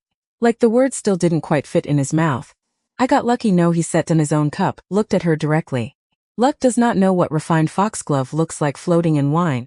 Luck does not react in half a heartbeat correctly, in a room full of lords who would have called you hysterical if you'd been wrong. He shook his head slowly. That was training and instinct. And weeks of already knowing exactly what that poison looks like, when it's dressed up as something harmless. She wrapped her hands tighter around the cup. Halleck, she said. Whoever did this to Kaylin is very likely the same person who did it to him, Renwick finished. Yes, I've reached the same conclusion. Which means it isn't a rumor anymore. It isn't a suspicion sitting in a locked cabinet. Her voice shook, just slightly, and she hated that it did. It's happening again. Right now. While we've been being careful. While we've been protecting the king by not telling him too much too soon. We told him, Renwick said, the moment you found the jar. That was not delay, Alira. That was caution. There is a difference, is there? Looked up at him. 'Cause from where I'm sitting, the difference between careful and too slow just became the width of a wine cup. Renwick didn't have an answer for that. Neither did she, really. She just needed to say it out loud, to someone who wouldn't flinch from the accusation sitting underneath it. Garrett found her an hour later in the infirmary, restocking shelves with hands that hadn't quite stopped trembling. Kellen wants to see you, he said. Unharmed? Garrett said. Because of you. A pause. He's also furious. Not at you, at himself mostly for not seeing this coming sooner. He crossed the room, lowered his voice, though there was no one else to hear. I traced the cask. The wine that was poured for him came from a private marked for the high table only, which narrows things considerably. How considerably? Only someone with standing to order from the private cellar could have arranged for that particular cask to be tampered with, Garrett said. A servant couldn't do it without being questioned. A guard couldn't do it without being seen. His jaw tightened. This required someone who belongs in those rooms. Someone no one thinks to watch, because watching them would seem like an insult. The word sat between them, unspoken but understood. Lord Ashgrave, Alira said. I want it to be Ashgrave, Garrett admitted. Wanting a thing does not make it true. He was seated at the table when it happened. A man rarely poisons himself for effect, and rarely poisons another man in a room he cannot easily leave. He shook his head. It could be someone acting for him. Someone in his retinue or someone already inside these walls who serves his interests without ever having to be told directly what to do. That's a long list. It is, Garrett agreed. Which is why I need you to keep doing what you've been doing. Watching both eyes open. He held her gaze. You are the only person in this castle who would have caught that poison before it reached his lips. That makes you valuable. It also makes you a target. Now more than any Ashgrave scheme in a council chamber ever did. The warning landed exactly as heavily as he'd intended it to. She went to Kaelin's study that night the way she had once before, up the curved stone stairs, past the smell of torch oil and old parchment, into a room lit low and warm against the dark outside. He was standing at the window again. Not looking out this time, just standing. Motionless in a way that felt less like calm and more like a man holding himself together through sheer will. You're unharmed, she said, because it needed saying aloud, even though she already knew. Because of you. Because I noticed a shimmer in a wine cup. That's all it was. He turned. And whatever composure he'd worn through the chaos of the afternoon had thinned considerably by now, leaving something rawer underneath. That's all it was, he repeated, quiet, almost angry though not at her. I have survived assassination attempts before. Blades, insensate to look me in the eye and lie about their loyalty. I know how to prepare for those. He crossed the room. Stopped a careful distance away, like a man reminding himself of a boundary he'd rather not respect tonight. I did not know how to prepare for poison in my own private cellar, poured by hands I trusted into a cup I have used 1,000 times without a second thought. You couldn't have known. No, which is exactly the problem. His hands curled at his sides. A king who cannot trust his own table is a king already half defeated. Whoever did this understands that. They are not simply trying to kill me, Alira. They are trying to make me afraid inside my own walls. She didn't have an answer for that. Not one that would help. So she said the only true thing she had, I'm afraid too. Something shifted in his face. The anger didn't leave exactly. But something else moved in alongside it, recognition maybe. Or gratitude that she hadn't tried to talk him out of the fear instead of simply standing inside it with him. I don't want you afraid, he said. I want you protected. Those aren't opposites, no, he admitted, I suppose they aren't. He looked at her a long moment. And then without ceremony, without announcement, he crossed the last of the distance between them and took her hand. Simply. The way he did everything that mattered. His fingers were warm. Certain, he said. We'll not stop with one attempt. I need you to understand that, Halleck. Now they are patient and they are close and I do not yet know their face. Then we find it, Alira said, both of us. Not you deciding alone what's safe for me to know. Not me deciding alone what's safe to tell you. Something almost like relief crossed his features. He nodded once, and did not need to say the word aloud for her to feel the promise settle between them anyway.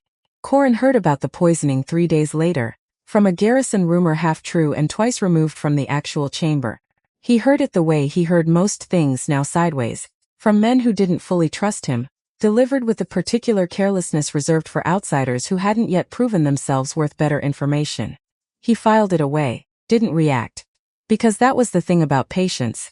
Nobody suspected a man who simply waited. He hadn't left with the delegation after all.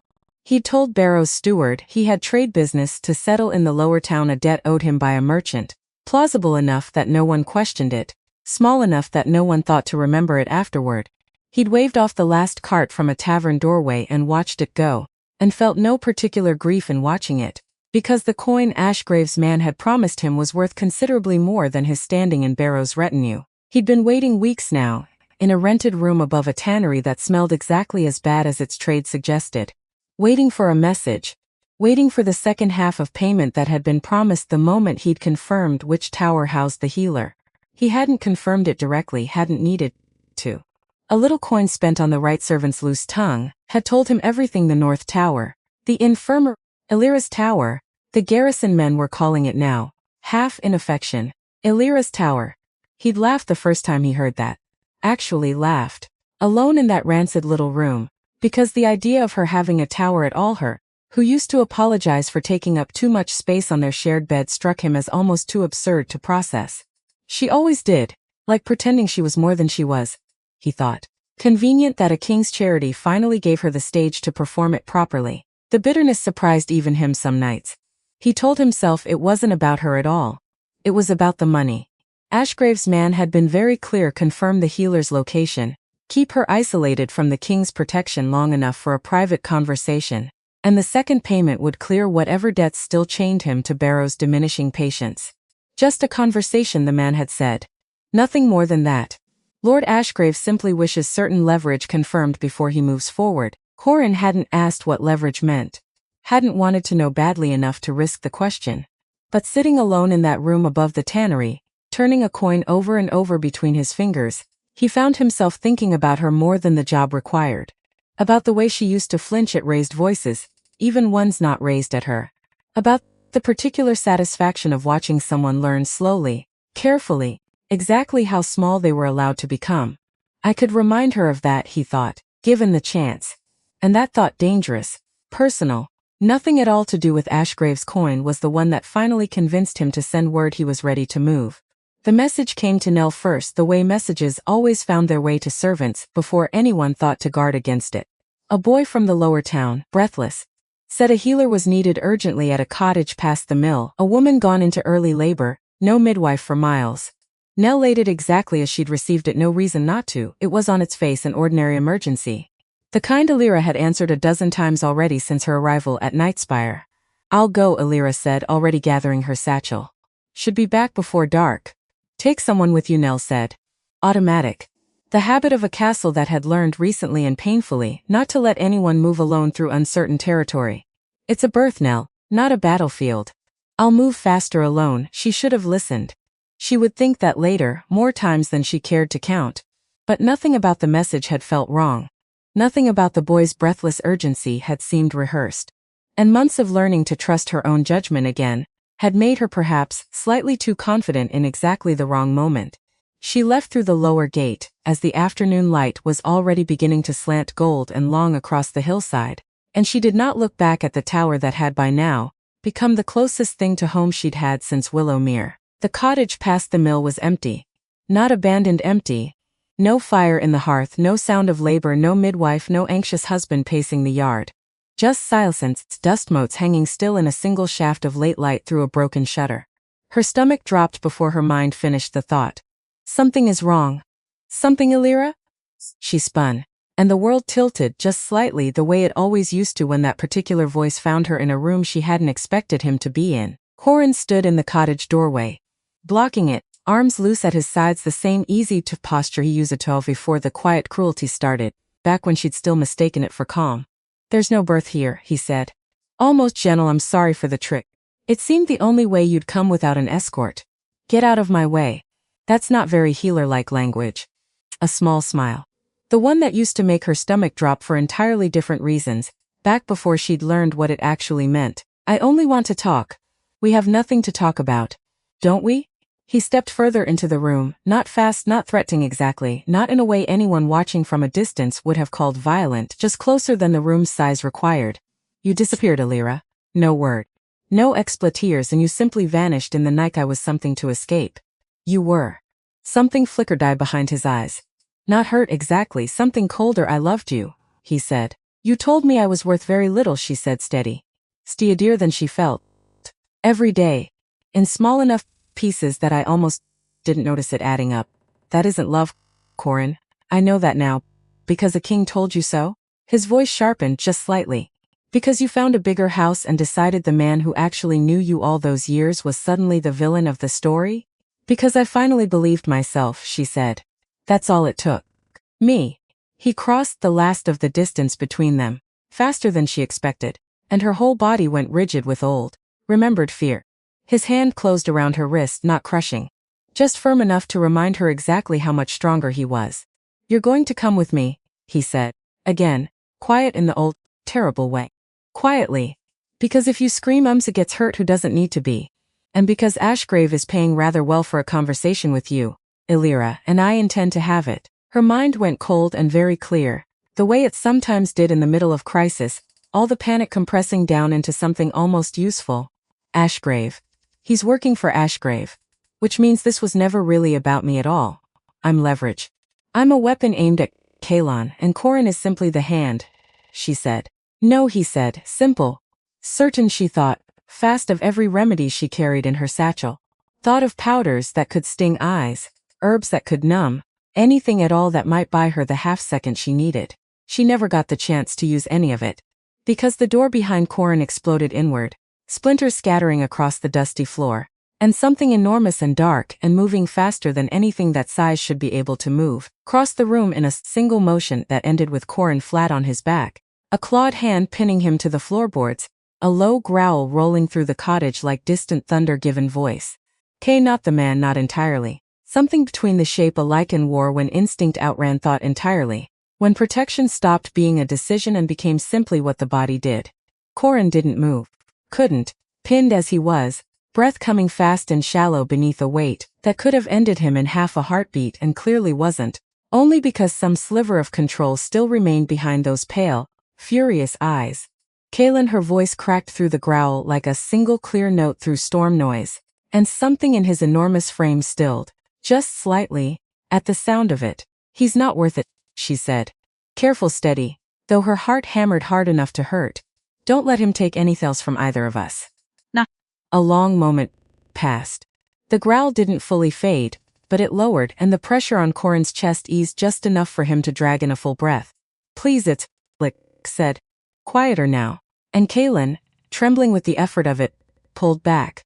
Garrett arrived minutes later with a full detachment, summoned by a rider Kaylin had sent ahead the moment the tracking scent led him toward the mill road.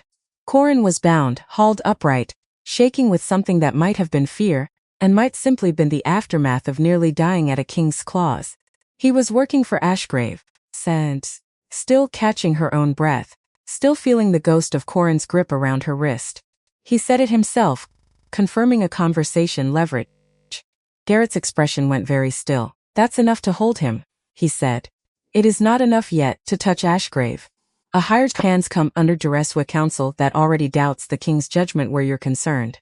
So he walks free, Illyra said, bitter. He does not, Kaylin said. Fully himself again now, breathing hard, dressed in torn remnants of what had been simple traveling clothes an hour ago. His voice still carried an edge the change hadn't fully smoothed away.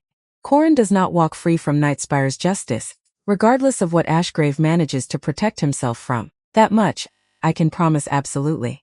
Corin, dragged past them one final time. You'll regret this, he said. Quiet, ugly. The old voice stripped now of any pretense of gentleness. Both of you know, Illyra said, and found saying it, that she believed it completely. I don't think I will. The ride back to Nightspire passed in near silence. Illyra on Kylon's own horse, held carefully in front of him, his arm a solid, steady band across her middle that felt nothing at all like the grip Corin had left bruising faintly at her wrist. You came, she said finally, somewhere past the mill road, the castle's dark shape rising ahead against the last violet light of evening. I would always come, he said. Simple, no performance in it at all. How did you know? Garrett sent word the moment Nell mentioned the message felt strange to her, in hindsight. A midwife's emergency that named no midwife. A boy no one at the mill recognized. A pause. I did not wait for certainty. I would rather have been wrong and foolish than right and too slow. She leaned back, just slightly into the solid warmth of him. Thank you, she said. Don't, he said. Quiet, almost rough. Don't thank me for doing the only thing I could have lived with doing. They rode the rest of the way without speaking.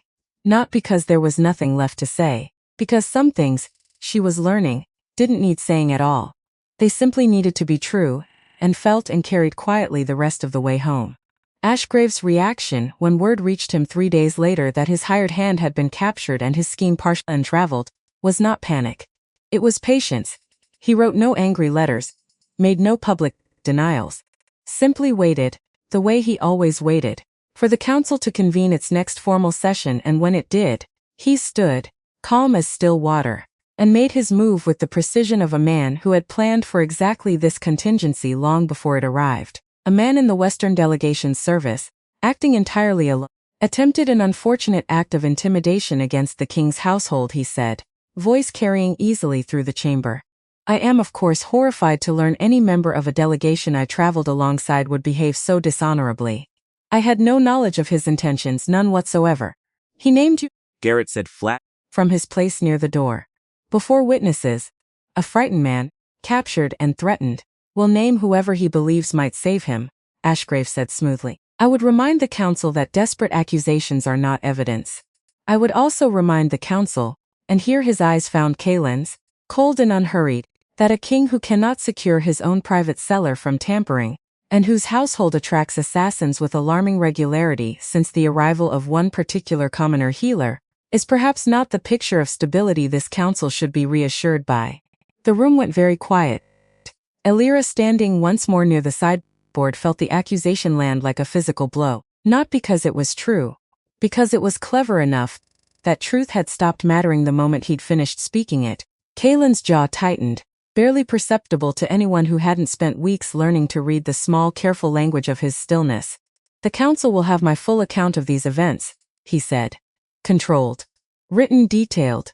Including the healer's role in preventing my death by poison 3 days prior, a fact Lord Ashgrave has conveniently declined to mention in his own retelling. I mention only what is relevant to the security of this household, Ashgrave said.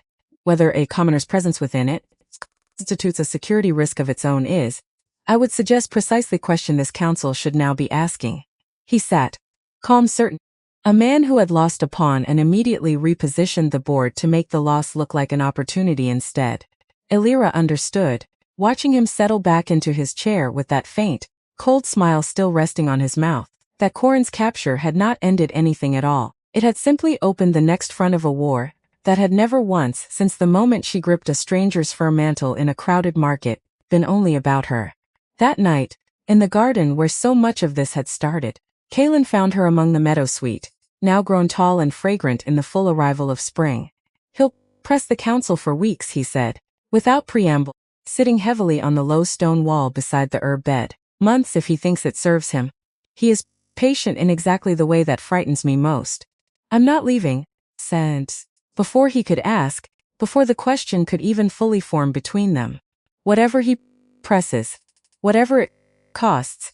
Something in his shoulders eased fractionally, the way it had once before at a different threshold. I know, he said. Quieten.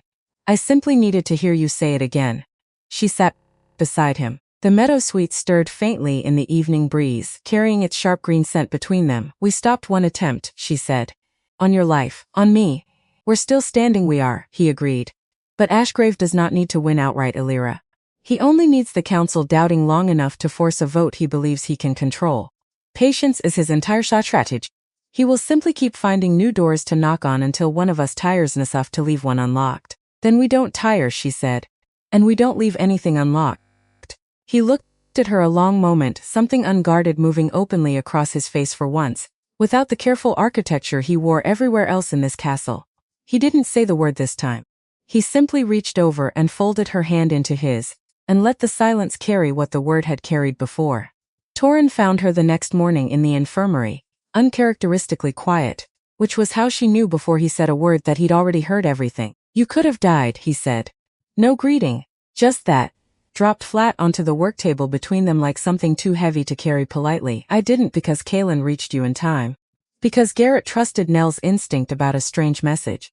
Because a dozen small things happened to line up correctly. He sat down hard on the stool, the one that had become, over these weeks, unofficially. What if they hadn't, Elira? What if one of those small things had gone wrong instead? She didn't have an answer that would comfort either of them. So she gave him the truth instead. Then I'd probably be dead. Or worse. And you'd all be having a very different conversation about what went wrong. She kept her hands busy, grinding herbs that didn't need grinding, because stillness right now felt like an invitation for the fear to catch up with her fully. I know the risk, Torin. I've known it since the jar. I'm not pretending otherwise. Then why stay? The question landed harder than he probably meant it to. She set down the pestle, looked at him directly. Because leaving doesn't make the danger disappear, she said. It just makes it someone else's problem to face without me. Halleck's letter. That poison in Kaelin's wine. Whatever Ashgrave is building toward, none of that stops existing because I got frightened and ran. She exhaled slowly. I already know how to run, Torin. I did it once already, and it cost me 4 months of my life just to remember how to stand up straight again. I'm done running from things I could instead help stop. Torin studied her for a long moment. Something that looked almost like respect settling into his broad, open face. You're either the bravest person who's ever walked into this tower, he said finally, or the most stubborn. I haven't decided, Sinclash. Can it be both? A small reluctant smile tugged at his mouth. Yeah, he admitted, I suppose it can. She didn't sleep well for 3 nights after the cottage. Every time she closed her eyes, Corin's hand closed around her wrist again, and the room tilted the same sickening way it had the moment his voice first found her in that empty, silent doorway. He's bound, she told herself, over and over, in the dark. He's in a cell, he can't reach you, he can't.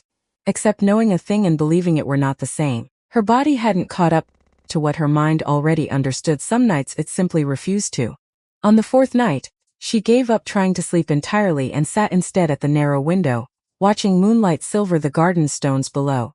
Because that's the thing no one tells you about surviving something, she thought. Surviving it doesn't mean it's over. It just means you're still here to keep fighting the parts of it that refuse to leave quietly. She thought of Halleck's letter. Do not trust stillness for safety. She'd read those words as a warning about the castle once. Tonight they felt like something closer to home, a warning about the mind itself, about how dangerous it was to mistake the absence of visible threat for the absence of threat entirely. Corin is in a cell, and I still feel his hand on my wrist. Both of those things are true at once, and I don't know yet how to hold them without one swallowing the other. A soft knock interrupted the thought.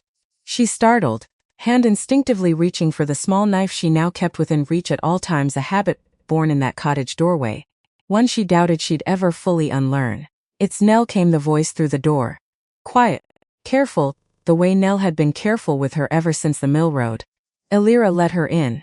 Nell didn't say anything, just crossed the small room and sat on the edge of the bed, the way a person sits with someone they've decided not to leave alone tonight, whether or not words are offered alongside the company. I keep thinking, Nell said eventually, about that message.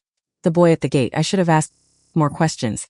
Who sent for a midwife when there wasn't a midwife's business anywhere near that cottage? I should have, Nell. I nearly got you killed, Nell said, flat. Raw. Because I didn't ask enough questions. You relayed a message, Elira said. The same kind of message you've relayed a dozen times before, because it looked exactly like every other emergency this castle has ever sent me to answer. That isn't your failure. That's exactly how good deceptions work. They don't look like deceptions. That's the whole point of them. Nell didn't look convinced.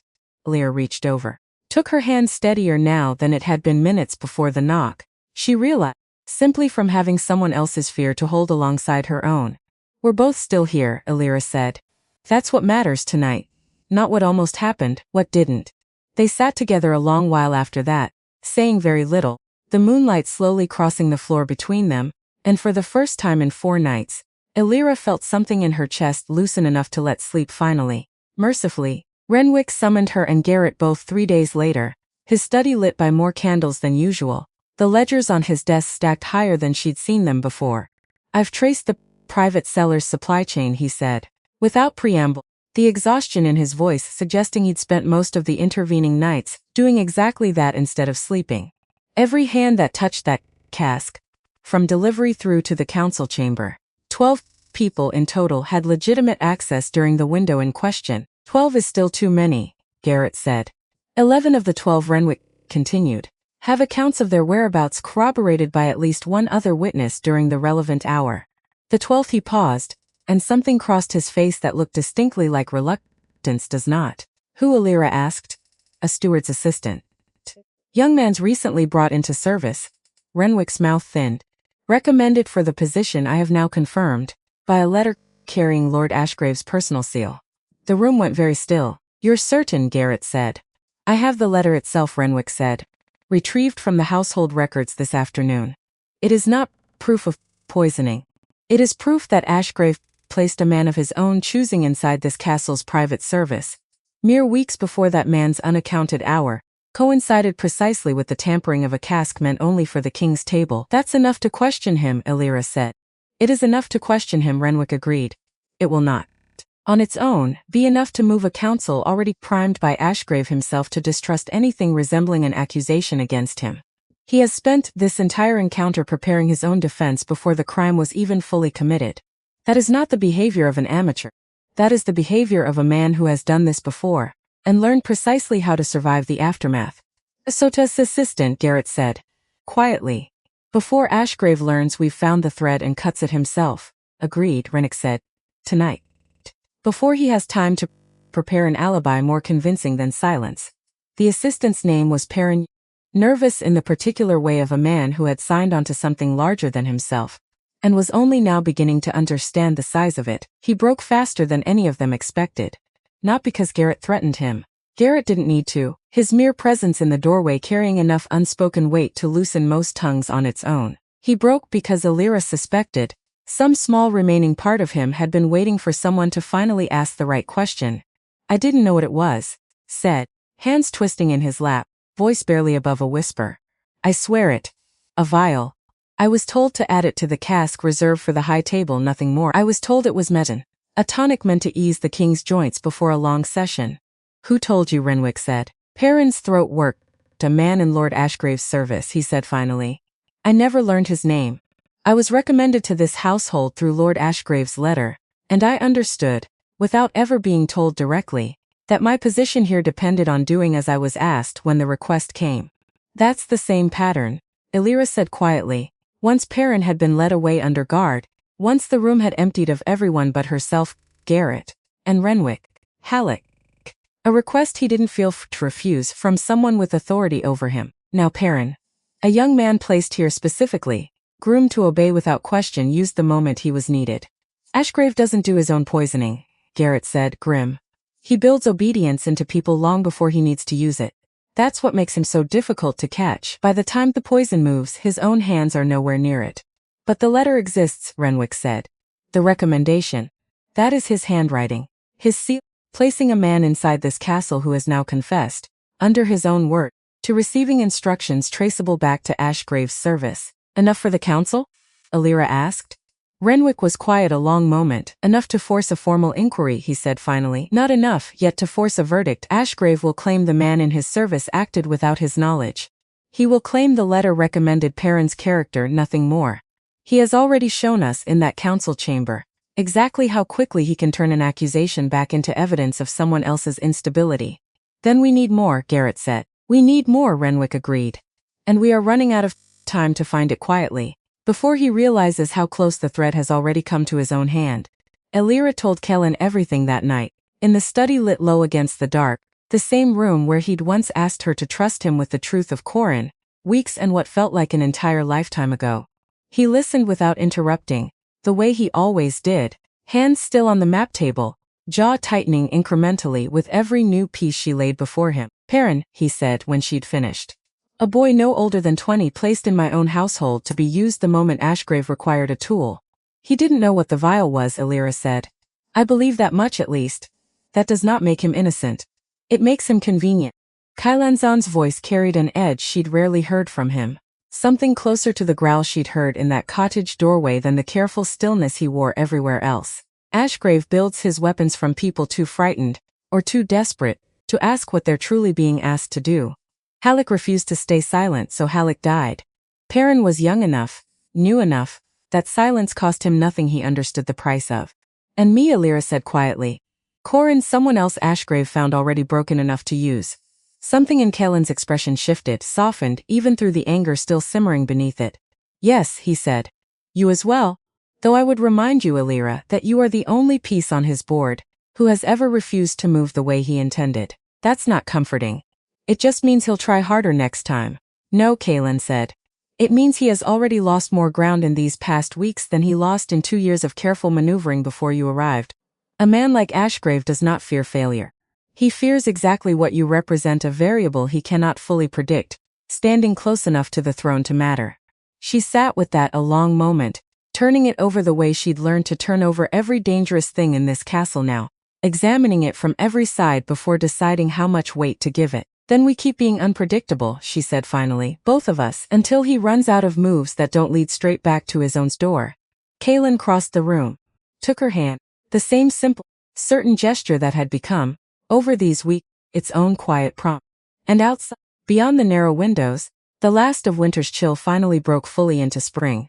The wind carrying the green scent of meadowsweet up from the garden below, patient and stubborn and entirely unwilling to stop growing simply because a storm was still gathering somewhere beyond the walls. The board still shifted beneath them both. But for the first time since a healer's death had first cracked open the quiet architecture of Nightspire, the shape of the enemy had finally, unmistakably, begun to show itself. The council chamber filled differently on the morning of the formal inquiry. Not with rumor. With certainty. Because word had already moved through Nightspire the way water moves through cracked stone, quiet, relentless, finding every gap. A steward's assistant confessed. A letter sealed the king, nearly poisoned at his own table. Everyone knew something was coming. Nobody yet knew how far it would. Illyra stood near the sideboard again, same spot. Same water pitcher. Same untouched wine she'd insisted be replaced with something Renwick's own hand had poured, tasted, and sealed himself an hour before the session began. Because she wasn't taking chances. Not today. Kaelin sat at the head of the table, still. Composed, except she'd learned, these past, to read the small cracks beneath his stillness, and more those cracks ran deeper than she'd ever seen them. Ashgrave arrived last. Deliberately last, silver hair immaculate, thin hands folded. A man walking into a room like he already owned the outcome of whatever happened inside it. He sat. Smiled faintly at no one in particular. I understand, before anyone else could speak, that this council has convened to discuss the unfortunate conduct of a young man in my former recommendation. I want to be entirely transparent. I have already dismissed him from my service, effective the moment I learned of these troubling allegations. Convenient, Garrett said. Flat prudent, Ashgrave corrected smoothly. I do not shield those who betray the trust I place in them. If Perrin acted as described, he acted entirely without my knowledge or consent. Renwick rose, ledger in hand, the same worn ledger that had weeks ago opened this entire door. Then perhaps Lord Ashgrave can explain, he said, why the letter recommending Perrin's placement in the king's private service specifies, in his lordship's own hand, that the boy be assigned specifically to cellar duties. Not kitchen work. Not general household service. Cellar duties. Access to the private stock reserved exclusively for the high table. Ashgrave's smile didn't move, but something behind his eyes did. A minor administrative detail, he said. I recall no such specificity. The letter recalls it for you, Renwick said, and set it on the table. Slid it the length of the polished wood until it stopped directly in front of Ashgrave's folded hands. Nobody breathed. Ashgrave studied the letter a long moment. Long enough that Illyra understood he wasn't reading it, he already knew every word on that page. He was calculating. Recalculating. A man who had built 2 years of careful maneuvering around never once being caught holding the blade himself, now switched at his own handwriting laid bare on a council table. Even if the placement was specific, he said finally, voice still smooth, still unhurried, specificity is not confession. I recommended a capable young man for a sensitive position. That the position was later abused does not implicate the one who recommended him. Perrin named a man in your service, Garrett said. One who delivered the vial directly. Perrin named a stranger he cannot identify by face or name, Ashgrave said. A frightened boy, grasping for anyone to blame besides himself. This council has convicted men on far less evidence than this, I grant you. I would simply ask whether that is true the standard we wish to set for a king's own household. Kylan's hand, resting on the table, curled slowly into a fist. Enough, he said. Quiet, final. Lord Ashgrave, you have spent this entire session performing innocence with remarkable skill. I would remind this Essels that in performance and truth are rarely the same. Careful, your majesty, Ashgrave said, and for the first time, something colder slipped through the smoothness of his voice. This council already harbors concerns about your judgment, where a certain commoner healer is concerned. I would not wish your anger toward me to be mistaken for further evidence of instability. The threat landed exactly where he intended it to. Illyra watched Kaelin absorb it, watched the effort it cost him not to answer fire with fire in a room built entirely on the currency of composure. It was Renwick who broke the silence instead. There is one more matter, he said. Quiet, almost gentle, in the way a man is gentle right before delivering something that will not feel gentle at all. Concerning Halleck, the healer who served this household for 22 years, and who died 3 months before Illyra's arrival, in a manner this council was told, at the time, was simply illness. Ashgrave's stillness for the first time all morning faltered. Just slightly. Just enough. Halleck left a letter. Renwick continued, drawing it from beneath the ledger, unfolding it with the same careful reverence Illyra had watched him handle it with weeks ago. Addressed to whoever came after him. In it, he describes an unusual request for foxglove far beyond any medicinal need made by someone he did not feel free to refuse. A dead man's letter, Ashgrave said, naming no one. He names a request he felt too afraid to decline, Renwick said. Which tells this council a great deal, even absent a signature. Because a healer of 22 years Lucienting does not fear refusing a garrison captain or a servant or even myself, He fears refusing someone whose authority in this household exceeds his own ability to say no. Speculation, Ashgrave said. But his voice had thinned just perceptibly. Speculation, Renwick agreed. Until you consider that the foxglove found planted in Halleck's own infirmary, weeks after his death, matches precisely the refinement and preparation of the foxglove found in the king's wine days ago. The same hand, the same patience, the same willingness to wait months for the right moment to strike again. You cannot possibly prove the same hand prepared both. I can. Every head turned. She hadn't planned to speak. Hadn't been asked to. But the words arrived before she could stop them. Certain and clear, cutting through the chamber the way her warning about the wine had cut through it weeks before. I trained 3 years under a master healer, she said. I know exactly how foxglove is refined for medicinal use, and exactly how it's refined when someone wants it to kill quietly instead. Both preparations I examined Halleck's jar and the vial Perrin poured into the king's cask share an identical error in refinement. A slight over-concentration in the base compound. It's the kind of mistake a trained apothecary would never make twice unless the same untrained hand prepared both, learning nothing between the first attempt and the second. And you believe this proves, I believe, Illyra said, steady, that whoever prepared Halleck's poison is the same person who prepared the poison meant for Kaelin. And I believe that person has access to resources so commoners in this castle could never obtain. Rare compounds, uninterrupted time to refine them without questions, and enough authority to place a frightened young man in exactly the right position to deliver the final dose without ever having to touch it themselves. The silence that followed was absolute. Ashgrave sat very still, hands folded, the careful architecture of 2 years' patient scheming visibly cracking beneath the weight of a young healer's steady voice. This is theater, he said finally, though something had gone brittle in the smoothness of it. A commoner's testimony dressed up as expertise used to condemn a lord of this council on nothing more than circumstance. Then explain the letter, Kaelin said. Quiet final. Explain the placement. Explain why a man in your service delivered poison to my table, and why a healer who once refused an unnamed request from someone he could not say no to is now 3 months dead. Ashgrave looked at him a long, cold moment, and said nothing at all, which in a room built on careful words and careful silences was itself the loudest confession any of them had heard all morning. The council did not convict him that day. Councils rarely moved that fast, Renwick reminded her afterward, even when the truth stood plainly in the room with them. But something shifted regardless. Barrow, who had spent months aligned loosely with Ashgrave's grievances, distanced himself visibly the moment the chamber emptied. Corvin, silent, requested quiet. Through an intermediary, a private audience with the king the following week, an audience Illyra suspected would not favor Ashgrave's remaining influence. And Ashgrave himself departed Nightspire within the fortnight. Not banished. Not yet. But diminished, visibly the careful authority he'd worn like armor for 2 years finally showing its first true cracks. He found Illyra once more before he left. Not in the infirmary this time. In the garden of all places, where she'd gone to gather the last of the spring meadowsweet before the heat of early summer took it. You've made an enemy, he said. No preamble. I want you to understand that clearly before you mistake today's small victory for something larger than it was. I understand it clearly, Illyra said, not looking up from her work. I understood it the day I found a jar of foxglove, a shelf no one was supposed to touch. Something almost like respect moved across his cold, careful face. Halleck understood too, he said. Right up until the end. I will grant you this, girl, you are considerably harder to write into silence than he was. That's not a compliment coming from you. No, Ashgrave agreed. It wasn't meant as one. He turned to leave. Paused at the garden gate. This is not finished, he said. Whatever this council believes today, whatever the king believes he has won, I have spent far longer building toward this than a single healer's testimony can unmake in one morning. Maybe, Illyra said. Or maybe you've simply run out of quiet rooms to hide in.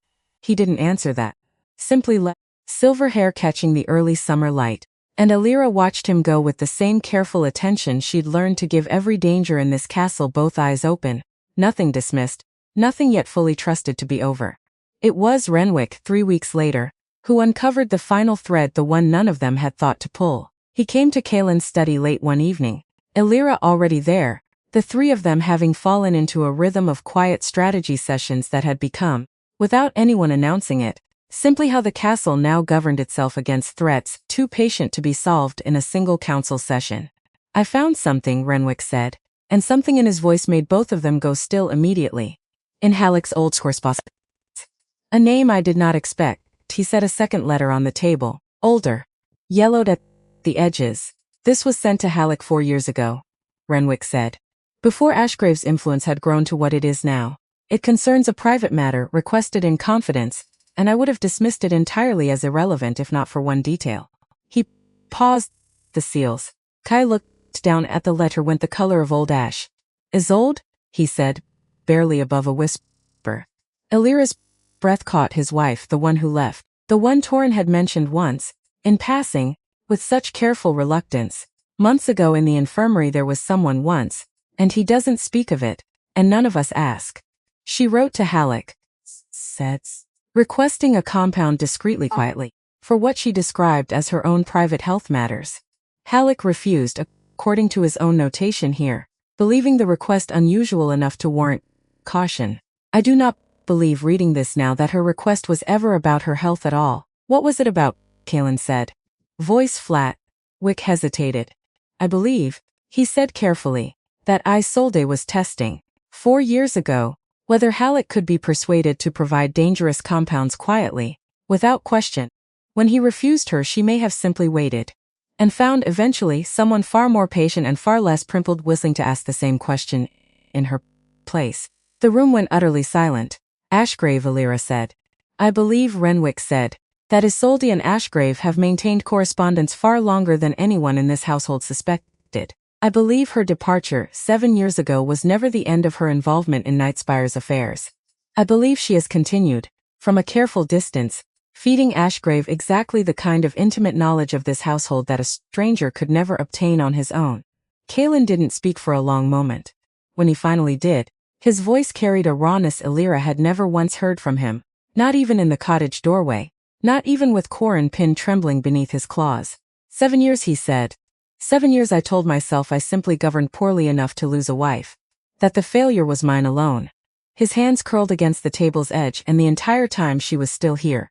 Still reaching into this household from wherever she fled to, still shaping the very forces working to destroy everything I built in her absence. You couldn't have known, Elira said quietly. No, he agreed. I could not have. Which does not make the 7 years I spent believing myself simply unworthy of trust any easier to forgive. The confirmation came faster than any of them expected. Ashgrave, confronted quietly by Renwick's evidence, and cornered fully by a council no longer willing to shield him, broke in a manner far less graceful than his careful 2 years of scheming had suggested he was capable of. He named her fully. Isolde, still residing in the Southern Territories, still corresponding through intermediaries too careful to ever be traced directly, had spent years feeding him precisely the kind of intelligence that made his campaign against Kaelin possible. Household weaknesses, personal vulnerabilities. Even eventually, confirmation of exactly which healer's tower housed the woman who had begun, unmistakable, to matter to the king she'd once abandoned. She never stopped resenting the refusal, Ashgrave admitted, in the end, stripped finally of every careful pretense he'd worn for 2 years. Being sent south, being replaced in the council's eyes and eventually in his heart, by someone she considered beneath consideration. She wanted him destabilized. Weakened, she did not particularly care how. And you were simply willing to provide the how, Garrett said. Cold, I was willing, Ashgrave said. Because a destabilized king is a king this council can be persuaded to replace with someone more amenable to my own interests. Isolde wanted revenge, I wanted influence. Our purposes aligned conveniently enough that neither of us questioned the arrangement too closely. He was stripped of his title within the week. Exiled from the Western holdings entirely, his lands redistributed among lords the council trusted considerably more than they had ever trusted him. Isolde, though beyond Nightspire's direct reach in the Southern Territories, found her own standing there quietly. Thoroughly dismantled once word of her involvement, finally spread a woman who had spent 7 years nursing a grievance into something that nearly cost a good man his life, twice over, and who would now spend considerably longer than 7 years, living with the consequences of that choice. Lyra found Kaelin in the garden the evening the last of it was confirmed. Not crouched among the herb beds this time, standing at the low stone wall, looking out over the darkening hillside, with an expression she hadn't seen from him before, something between relief and grief, tangled together in a way that didn't seem interested in separating cleanly. 7 years, he said. Without turning, I told myself I simply wasn't capable of being loved the way ordinary men are loved. That my nature made me too complicated, too heavy a thing for anyone to carry willingly. A long pause. It was simply a woman who never intended to try. I'm sorry, Alira said. Quiet, genuine. Don't be. He turned to face her fully. Because if she had stayed, Alira, if none of this had ever happened the way it did, I would never have been standing in that market months ago, watching a woman grip a stranger's fur mantle like the whole world depended on it. Something warm moved through her chest despite everything, despite the weight of the evening still settling around them. That's a strange kind of gratitude, she said. Perhaps, he agreed, but I find I mean it entirely. He crossed the last of the distance between them, took her hand the way he always did, simply and without ceremony. I told you once, he said, that I intended to keep making promises to you, for as long as you would let me. I remember I intend to keep that promise now, more fully than I have yet allowed myself to. He held her gaze, steady, unguarded in a way she'd rarely seen from him, even in their quietest moments. Alira of Willowmere, whatever this castle has asked of you these past months, whatever danger, whatever fear, whatever quiet courage it demanded, I am asking you now for something considerably simpler. Stay. Not as my healer only, as something far more permanent if you are willing. The garden held its breath around them, meadowsweet stirring faintly in the evening air. The same plant she had once knelt beside on a frostbitten morning weeks and months ago now fully arrived, fully blooming. I am willing, she said, and meant it more completely than she had ever meant anything in her life. Corin's sentencing came 3 days before the wedding, in a smaller chamber than the one where Ashgrave had finally cracked. Fewer witnesses, less spectacle. Just the facts, laid plain, and a verdict nobody in that room found difficult to reach. Alira stood at the back this time, not near the sideboard, not called to testify further. Garrett's evidence, Perrin's confession, and her own account of the cottage doorway had already been more than sufficient weeks before. She simply wanted to see it end. To watch the last piece of Willowmere finally close its door. Corin looked smaller in that chamber than he ever had in her memory. Stripped of the easy confidence, the composed public face he wore so well in rooms where no one knew him, just a man bound and waiting, watching a king decide his fate. You will be exiled, Kaelin said. Final, from Sightspire, from every territory answering to this crown.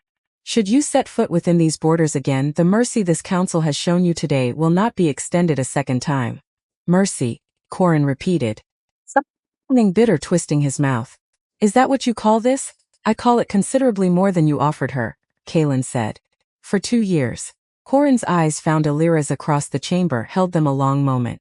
Because I keep expecting to feel something, she thought. Standing there, watching him for what she understood, with sudden clarity, would be the very last time. Fear. Anger. Some remnant of the girl who used to flinch at the sound of his voice in another room. Except it isn't there anymore. Which one? When did that happen? When did I stop carrying him? She didn't have an answer. Only the quiet, steady understanding that somewhere between a jar of foxglove and a wolf's claws pinning him to a cottage floor, Corin had simply stopped being large enough to occupy the space he'd once filled in her. Goodbye, Corin, she said. Nothing more than that. No anger left to spend on him. No fear left for him to feed on, just goodbye.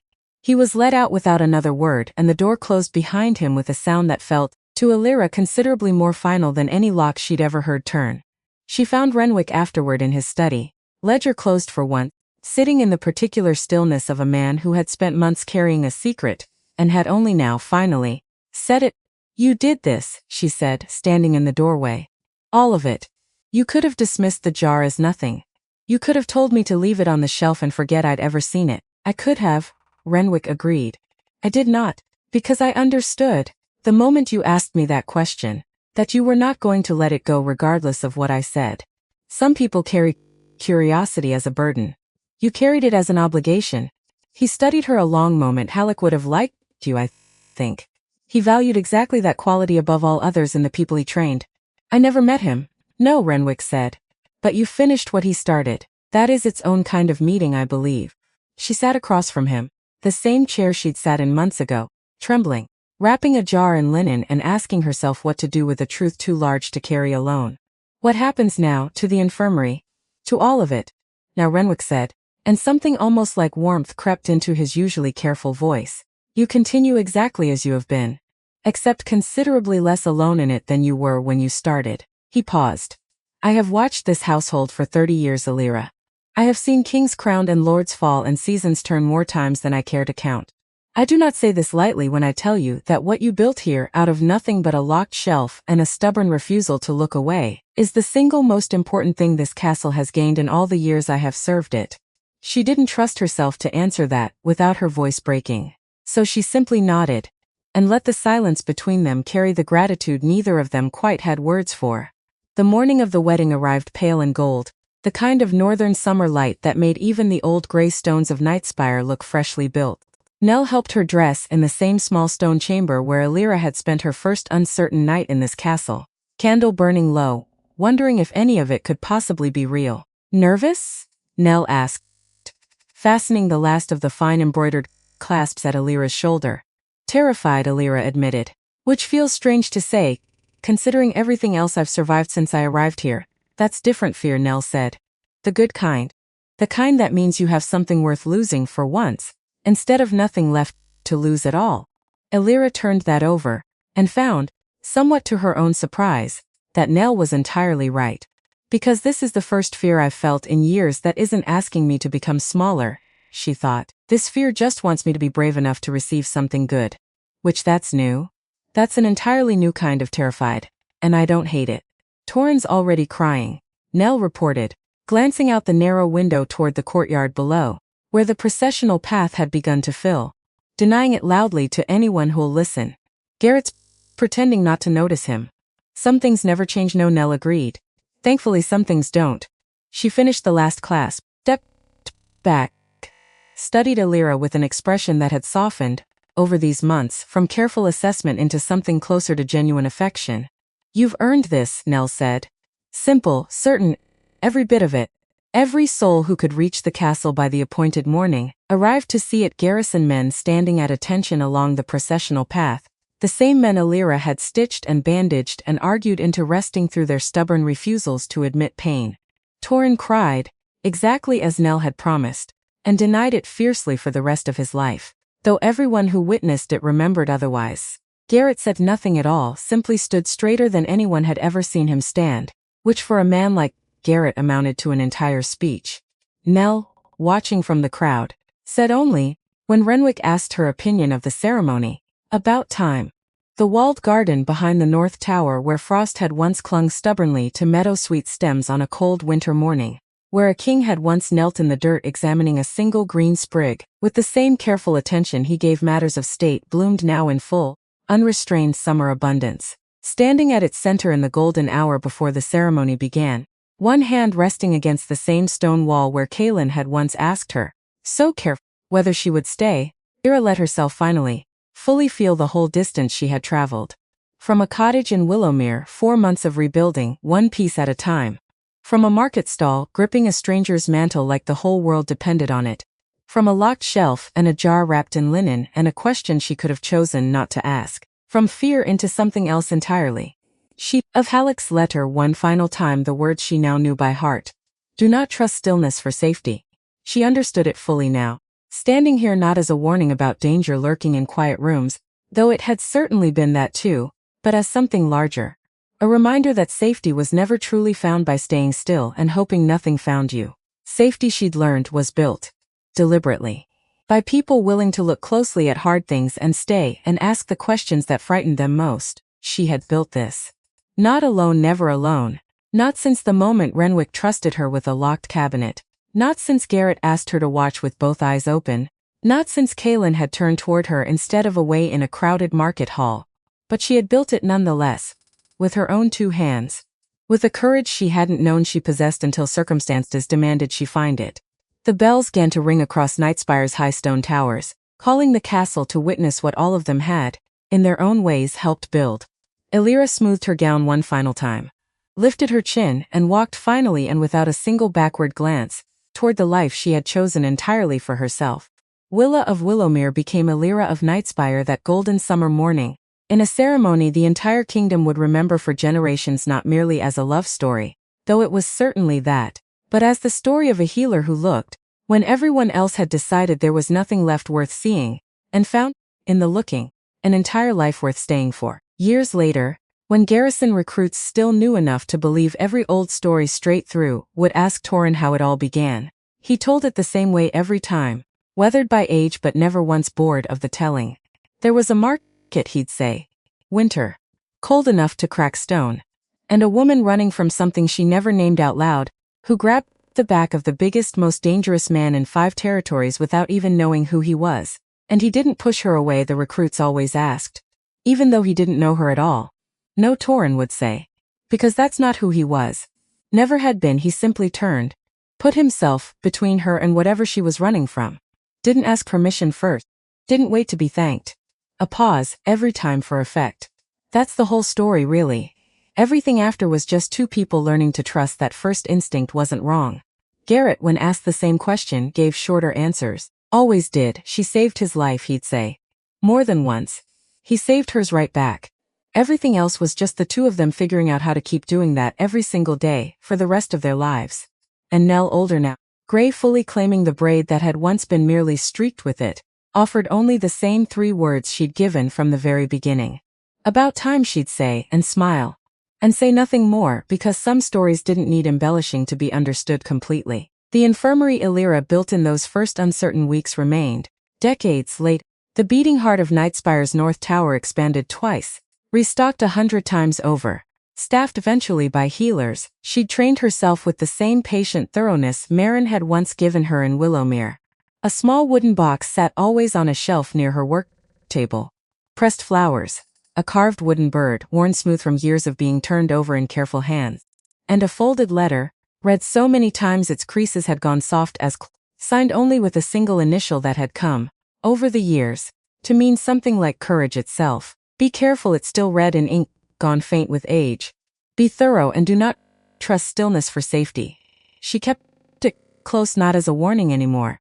As a reminder of the door she'd chosen to walk through fully, without a single backward glance, on a cold winter morning that had asked nothing more of her than to keep looking, keep staying, keep believing herself worth considerably more than the smallest room she'd once been told she deserved. And Nightspire, watching over it all from its dark stone towers, stood as it always had to, not because it had never considered the possibility of falling, but because, in the end, it had found precisely the right people willing to make certain it never would.